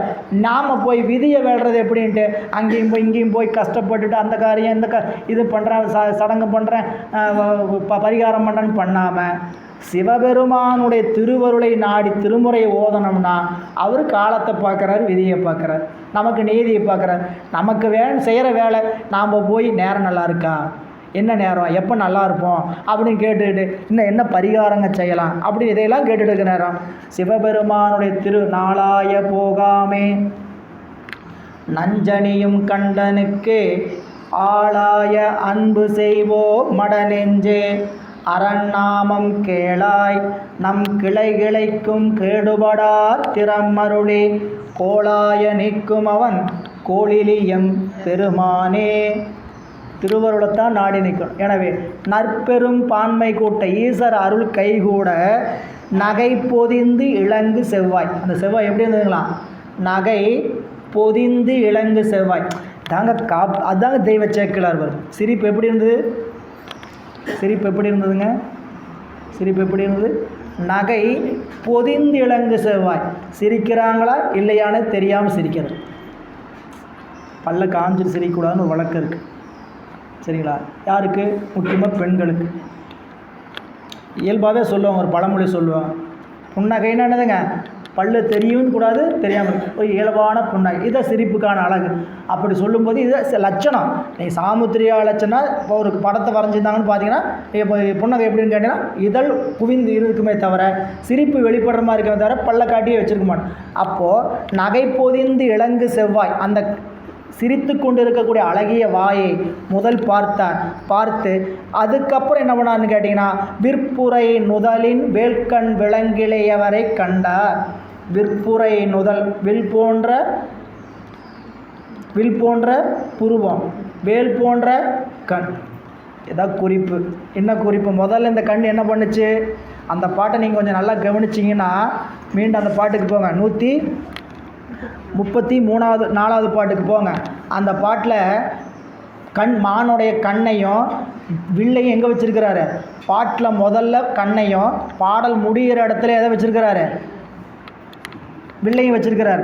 இது ரெண்டும் கூடலை, இப்போ பூட்டலை. இது தனியாக இருக்குது, இது தனியாக இருக்குங்கிற குறிப்பு. இதெல்லாமே சிவகவினியாவுடைய உரைநலத்துடைய சிறப்பு. அவருக்கு திருவருள் எவ்வளோ உணர்த்தியிருப்பாங்க யோசிச்சு பாருங்கள். பாடலுடைய முதல்ல மாநிலம் பிணையோ, அது நுதல் இதுக்கு பிறை வில்லுக்கு. அந்த வில்லு எதோட சேர்ந்தா தான் வேலை செய்யும்? வேலோடு சேர்ந்தால் தான் வேலை செய்யும். அந்த வேலை கொண்டு வந்து எங்கே வைக்கிறாருங்க? தனுவோ. முதல்ல மாநிலம் பிணையோங்கிறது அம்புக்கு வச்சார். அம்புக்கு அதுக்கு வில்லு எது தேவை? வில்லை கொண்டு வந்து கடைசியாக வச்சிட்டார். என்ன காரணம்? ரெண்டு கூடலை. யாருக்கும் தாக்குதல் செய்ய. இப்போ என்ன பண்ணிருச்சுன்னு கேட்டால் தாக்குதல் செய்கிறது. அதனால் என்ன சொல்லிட்டாருங்க? விற்புரை வேட்கண், வில்லு போன்ற புருவம், வேல் போல கண். என்னையாச்சுன்னு கேட்டால் என் சென்று ஒருவரை தாக்கப் போகிறது. எதில் ஒருத்தர் வந்துட்டு இருக்கிறார். அதனால் என்ன பண்ணுறாரு? விற்புரை நுதலின் வேல்கண் விளங்கிளையவரை கண்டார். இன்னும் இந்த பாடலுக்குலாம் நிறைய விளக்கம் இருக்குது. நீங்கள் அப்புறம் எழுதியிருக்கிற விளக்கத்துக்கு அளவே இல்லை. இலக்கியமாக ரசித்து படிக்கணும்னா போய் சிவகவிமணிய உரையை எடுத்து படித்து பாருங்கள், நிறையா இருக்குது. ஊழ் நற்பெரும் ஈசன் அருள் கூட்ட நகை பொதிந்து இளங்கு செவ்வாய் விற்புரை நுதலின் வேல்கண் விளங்கிளையவரை கண்டார். கண்டவுடன் கற்பகத்தின் பூங்கொம்போ, கற்பகத்தின் பூங்கொம்போ காமந்தன் பெருவாழ்வோ பொற்புடைய புண்ணியத்தின் புண்ணியமோ புயல் சுமந்து விற்குவளை பவளமலர் மதிபூத்த விரைக்கொடியோ அற்புதமோ சிவனருளோ அறியேன் என்று அதிசயத்தார். பறவையாருடைய காட்சி என்னென்னலாம் ஐயத்தை அவர் உருவாக்கியது. கற்பக மரத்தில் தோன்றுகின்ற பூங்கொம்பு. கற்பக மரத்தில் என்ன கற்பகம்? தேவதாரு. கற்பக மரம் என்பது நினைத்ததை தரக்கூடிய தேவதாரு. அப்படி நினைக்கிறார். கற்பகத்தின் பூங்கொம்பு அப்படின்னா தெய்வ மனம் பொருந்தி இருக்கக்கூடிய இந்த காட்சி. இந்த காட்சி எப்படி இருக்குன்னு கேட்டிங்கன்னா கற்பக மரம் போல அருமையான பூக்கள் பூக்குன்ற ஒரு உருவம் வருது. இதை பார்த்தா பொதுவாக நினைக்கிறார் கற்பகத்தின் பூங்கொம்பா அப்படின்னு நினச்சார். அந்த கேள்விக்கு விடை என்ன? ஏன் அடுத்த கேள்விக்கு போகிறாருன்னு கேட்டிங்கன்னா அந்த அடுத்த வினா ஐயம் ஏன் வருதுன்னு கேட்டிங்கன்னா கற்பக பூங்கொம்பு அல்ல. ஏன் நாம் எங்கே இருக்கிறோம்? இப்போ பூலோகத்தில் இருக்கிறோம். இது விண்ணுலகத்தில் இருப்பது, இது அசைந்து வருகிறது. அடுத்து என்னதுங்க? இது நகர்ந்து வருது. கண்டிப்பாக என்ன இல்லை? கற்பக மரம் அல்ல. அடுத்த கேள்வி, காமன் தன் பெருவாழ்வு. காமன் மன்மதன், அவன் என்ன? மன்மதனுடைய பெருவாழ்வடைவதற்குரிய பொருளா? மன்மதன் பெருவாழ்வடைவதற்கு பொருளானான்னு கேட்டிங்கன்னா, இந்த பொருளை வச்சுக்கிட்டு யாரை வேணால் வெற்றி பெறலாம். அவனுடைய பிராண்டட், நம்ம பாஷையில் சொல்லணும்னா பிராண்டட். என்ன பிராண்டட்? சரிங்களா? இப்போது எல்லா இடத்துலையும் நம்ம நினச்சி பார்க்குறது தான். இப்போ ஒரு இனிப்பகம் ஸ்வீட்ஸ், சரிங்களா? ஒவ்வொரு ஸ்வீட்ஸ் பேருக்கும் அவங்களுடைய பிராண்டடுன்னு ஒன்று இருக்கும். அந்த பிராண்டை வச்சு தான் அவங்க என்ன பண்ணுறாங்க? தன்னுடைய ஃப்ரான்ச்சைஸியை எல்லா பக்கம். இப்போ நீங்கள் கிருஷ்ணா ஸ்வீட்ஸ் அப்படி சொன்னோன்னு உங்களுக்கு என்ன நினைப்பு வருது? என்னங்க? ஏன் கிருஷ்ணா ஸ்வீட்ஸில் மைசூர் பாக்கு மட்டும்தான் விற்கிறாங்களா? நல்லா கவனிங்க. கிருஷ்ணா ஸ்வீட்ஸுனால் மைசூர் பாக்குன்னு வருது. கிருஷ்ணா ஸ்வீட்ஸில் மைசூர் பாக்கு மட்டும் தான் விற்கிதா? எல்லாமே இருக்குது. என்ன வருது? கிருஷ்ணா ஸ்வீட்ஸுடைய பிராண்டட். இப்போது பறவையாரை பார்த்த உடனே காமன் எவ்வளவோ பேரை மயக்கறக்கு என்னென்னமோ பண்ணியிருக்கிறான். அப்படி அவனுடைய வாழ்வு, இந்த பேரை சொன்னால் பெயர் சொன்னால் போதும் தரம் எளிதில் விளங்குங்கிற மாதிரி என்ன பண்ணிட்டாரு கேட்டிங்கன்னா, பறவையாரை பார்த்தவுடன் காமனுக்கு பேர் வந்ததே இதனால தான் இருக்கும். மன்மதனுக்கு நேம் எல்லா பக்கம் பிரபலமானது எதனால் இருக்கும்? இவரால் தான் இருக்கும். அப்படின்னு ஒரு கேள்வி. காமன் தான் பெருவாழ்வு. அப்புறம் அந்த கேள்விக்கு விடை காட்டுட்டு தான் அடுத்ததுக்கு போனோம். என்ன நினச்சிக்கிட்டாரு? நாம் யார்? சிவபெருமானுக்கு தொண்டர், இறைவனால் ஆட்கொள்ளப்பட்டு தம்பிரான் தோழராக இருப்பவர். நம்மை போய் காமன் நம்மகிட்ட வேலை செய்ய முடியுமா? நம்மகிட்ட போய் அவன் பாச்சா பலிக்குமா? நாம் எப்படிப்பட்டாள்? சிவபெருமானுடைய ஆள். நம்மகிட்ட அவன் பாச்சாலாம் பலிக்காது அப்படின்ட்டு அடுத்ததுக்கு போயிட்டார். என்னன்னு சொல்லிட்டாருங்க? பொற்புடைய புண்ணியத்தின் புண்ணியமோ. அழகு சேர்த்து வச்சுக்கிட்டே வர்றோம். இந்த அழகு உடைய பொருள்களுக்கெல்லாம் ஒரு புண்ணியம் ஏற்பட்டு வச்சுங்க. அந்த புண்ணியத்தினுடைய தலையாய புண்ணியம்னு ஒன்று. அழகுடைய பொருள்கள்னால வரக்கூடிய புண்ணியம், அந்த புண்ணியத்தினுடைய தலையாய பொருளாக இந்த புண்ணியமாக இருக்குமோ? என்ன? பொற்புடைய, பொற்புன்னா அழகு, அழகு அழகினுடைய புண்ணியத்தின் புண்ணியமும். அழகுங்கிற பொருள் புண்ணியம் செய்யுது. நீங்கள் அழகுங்கிறது ஒரு உயிருள்ள பொருளாக வச்சுங்க. அந்த உயிருள்ள பொருளுக்கு ஒரு புண்ணியம் கூடுது. அந்த உயிருள்ள பொருளாக இருக்கக்கூடிய அழகு சேர்த்து வைத்த புண்ணியங்களுக்கெல்லாம் மேலாக உயர்ந்த புண்ணியமா அப்படின்னு ஒரு கேள்வி. அந்த கேள்வி ஏன் ஸ்கிப் பண்ணுறான்னு கேட்டால், நாம் செய்யக்கூடிய புண்ணியம் சிவ புண்ணியமோ தவிர உலகியல் புண்ணியம் கிடையாது. கண்டிப்பாக இந்த புண்ணியம் வந்த புண்ணியம் இல்லை. ஏன் நாம் எப்படிப்பட்ட புண்ணிய பொருளை பார்ப்போம்?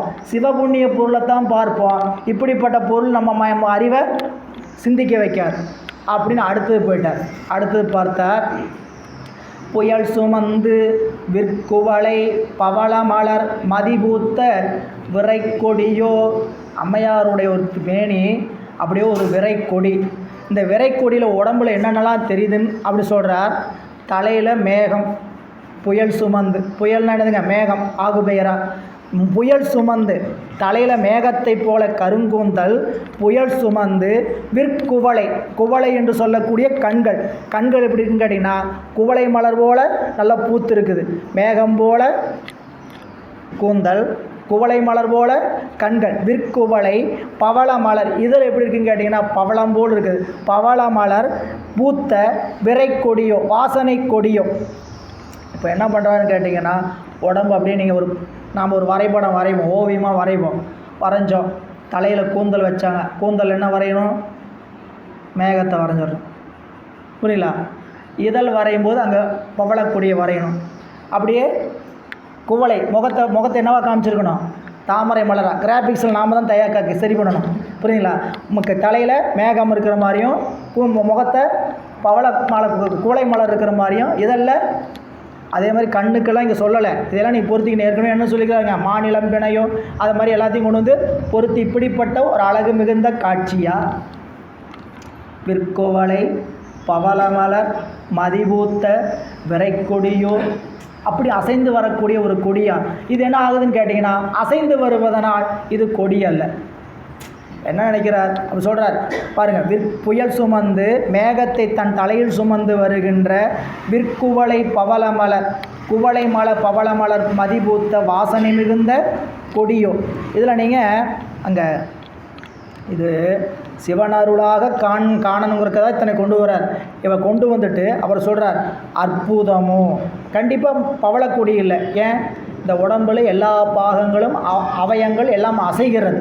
அதனால் இது என்னல்ல, கொடி அல்ல. அடுத்து சொன்னார் அற்புதமோ. ஏன்? வார்த்தையிலே கொண்டு வர முடியல. அற்புதம்னா என்னென்னு கேட்டிங்கன்னா வார்த்தையில் கொண்டு வர முடியாது, அனுபவிக்கலாம், ஆனால் வார்த்தையில் கொண்டு வர முடியாது. ஏன்னா அதிசயம் என்பது பிறருக்கு சொல்லி நாம் புரிய வைக்கலாம். 7 அதிசயம் 50 அதிசயம் எத்தனை அதிசயம் வேணால் சொல்லலாம். ஆனால் அற்புதங்கிறது என்னென்னு கேட்டால் அனுபவத்தால் அனுபவிக்கப்படுவது அற்புதம். அதனால் என்ன நினச்சிட்டார்? அற்புதமோ. சரி, எல்லா அற்புதங்களுக்கு மேலாக எது இருக்கும்? சிவன் அருளைத்தான் இப்படி காமிச்சு. இப்படியும் பார்க்கலாம். இன்னொரு வகையில் எப்படி பார்க்கணும் கேட்டிங்கன்னா, இப்படிலாம் இருக்கிற பொருள் எதுவாக வேணால் இருக்கட்டும், நமக்கு இது என்னது? சிவன் அருள். புரியுங்களா? ஒரு பொருள் பலவாறு நம்மளை மயக்குது. இந்த பலவாறு மயக்குகின்ற பொருளை எவ்வளவோ வச்சு ஒரு ரசனைக்கு வந்தால் கடைசியில் என்ன நினைக்கணும்? இது சிவனருள், திருவருள். இதுதான் அங்கே காட்சி அப்படி ஒரு காட்சியை வச்சுருக்கிறார். அதான் சொல்கிற கற்பகத்தின் பூங்கொம்போ என்று சொல்லி இறைவனுடைய திருவருளை அற்புதமோ சிவனருளோ என்று அறியேன் என்று அதிசயத்தார். இது அதிசயத்தார்னா பக்கத்தில் இருக்குங்கிட்ட எல்லாத்துட்டையும் அந்த நூலை நிலைமையை சொல்கிறார். இப்படி என்னன்னு தெரியல அப்படிங்கிறத அதிசயத்தை வெளிப்படுத்துகிறார். அப்படி சொன்ன போனே ஓவிய நான்முகன் எழுத ஒண்ணாமை உள்ளத்தால் மேவிய தன் வருத்தம் விதித்ததொரு மணி விளக்கோ மூவுலகின் பயனாகி முன் நின்றது என நினைந்து நாவலர் காவலர் நின்றார் நடு நின்றார் படைமதனார். இப்போது அடுத்து ஒன்று சொல்ல வந்தார். இந்த பிரம்மன் படைப்பு தொழிலில் ஈடுபடும் பொழுது படைப்பு தொழிலில் செய்ய முடியாத ஒரு உருவத்தை கைவிட்டான் பாருங்க. காஞ்சி புராணத்தில் இப்படி ஒரு செய்தி இருக்குது. பிரம்மன் பெண் வடிவை படைக்க வேண்டும், எப்படி படைக்கிறதுன்னு தெரியாமல் சிவபெருமான்கிட்ட போய் கேட்டு அவர் படைப்பதற்கான கீற்று வரைவை கொடுத்தார் என்று குறிப்பு கொடுக்குறார். காஞ்சிபுரத்தை பற்றி பின்னாடி சொல்ல போகிறார்.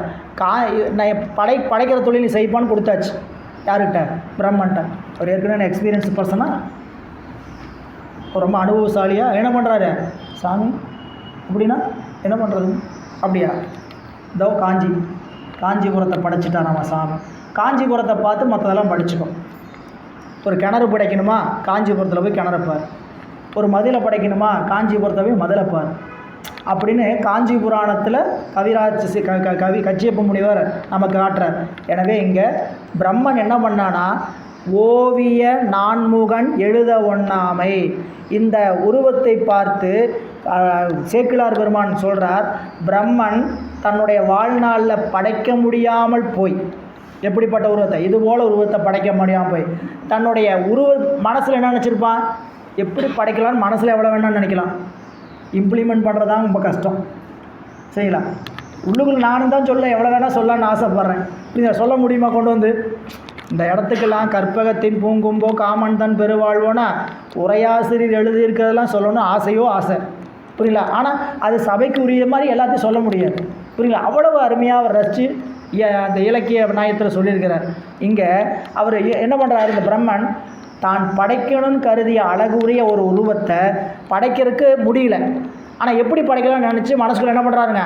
ஒரு ஓவியத்தை உள்ளுக்குள்ளே மனசுக்குள்ளே டிராஃப்ட், கீற்று வரைய ப்ளூ பிரிண்ட், ஒரு கட்டடம் வரையாததுக்கு அமைக்கிறதுக்கு முன்னாடி சிவில் இன்ஜினியர் என்ன பண்ணுறாருங்க?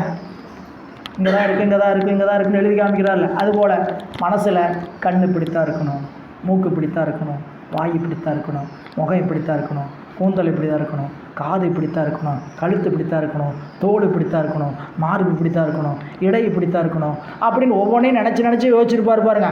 அத்தனை உருவங்களையும் அவர் கைவிட்ட உருவமோ இந்த உருவம்.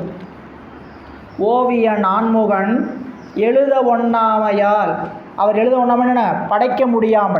படைக்க முடியாமையால் உள்ளத்தால் கற்பனையில் மேவிய தன் வருத்தம். ஐயோ இவ்வளோ ஒரு அழகு, ஏன் இருக்கிறதுலையே அழகு அப்படின்னு சொல்லி படைச்சது படைத்தார் திலோத்தமையை. அவராலே படைக்க முடியாத ஒரு அழகு உருவம் இருக்குமா? திலோத்தமைங்கிற ஒரு உருவத்தை பிரம்மன் கொண்டு வந்தா இல்லைங்களா? அப்போது அப்படிப்பட்ட உருவத்தை படைத்தவனே என்னுடைய உள்ளத்தால் கற்பனையில் அதை படைக்க முடியலன்ட்டு கற்பனையில் என்ன பண்ணாங்களாம்? மேவிய தன் வருத்தம், அதில் வந்த ஒரு வருத்தம் விதித்தது ஒரு மணி விளக்கோ, இதோ இங்கே முன்னால் நிற்கிறதே இதுதான் இருக்குமோ அப்படின்னு வந்த பொருளோ என்று மூவுலகின் பயனாகி முன்னின்றார். யாருங்க? பறவையார். 3 உலகத்திற்கும் பயன் தருகின்ற ஒரு அருமையான பொருளாக நின்றார். அவங்க அப்படி நின்றது என நினைந்து இப்படி நினச்சிக்கிட்டார், எங்கிருந்து வந்தாலோ அப்படின்னு இவர் நினச்சிக்கிட்டே நாவலர் காவலர் நின்றார். அவர் என்ன பண்ணிட்டார்? அப்படியே பிரமிச்சு நிற்கிறார். பார்த்தவர் கண்கொட்டி அப்படியே பார்த்து நிற்கிறார். ஒன்றும் பண்ண முடியல, அக்கட்டக்கிட்ட நவர முடியல, அப்படியே காட்சியை அடிமைப்படுத்தி நிற்கிறது. அப்புறம் ஒரு வார்த்தை வச்சார், நடு நின்றார் படை மன்மதனார். நாவலர் காவலர் அங்கே நின்றுட்டார். என்னதுங்க, இப்படிப்பட்ட ஒரு உருவமா அப்படின்னு பிரமிச்சு போய் நிற்கிறார். இவங்க இப்போ நடுவில் ஒருத்தர் நின்றுருக்கிறாராம். யாருக்கு தெரிஞ்சது? சேக்கிழார் பெருமானுடைய ரகசிய கேமராவில் மட்டும் தெரிந்தது, சிசிடிவியில் பாருங்கள். என நினைந்து நாவலர் காவலர் நின்றார், நடு நின்றார் படை மதனார்னா மன்மதனார். யாருக்கு சொல்கிறாரு? சேக்கிழார் பெருமான் சொல்கிறாரு, இவங்களுக்கு நடுவில் ஒருத்தர் நின்று வேலை பார்த்துட்டு இருக்கிறார். இந்த பக்கம் அந்த அம்பை எப்படி விடுறாருன்னு அடுத்து சொல்ல போகிறார். பாருங்கள். தன் தரள மணித்தோடும் தகைத்தோடும் கடைபிரலும் கெண்டை நெடும் கண் வியப்ப கிளர் மொழிப்பூன் புறவோனை அண்டர் பிரான் திருவருளால் அயலறியா மனம் விரும்ப பண்டை விதி கடைகூட்ட பறவையாரும் கண்டார். அண்ணலும் நோக்கினாள், அவளும் நோக்கினாள். இவங்க எப்படி பார்த்தாங்க? இவர் பார்த்த மாதிரி பார்க்கல. இந்த பாடலில் குறிப்பு, அருமையான குறிப்பு பின்னாடி சொல்ல போகிறார்.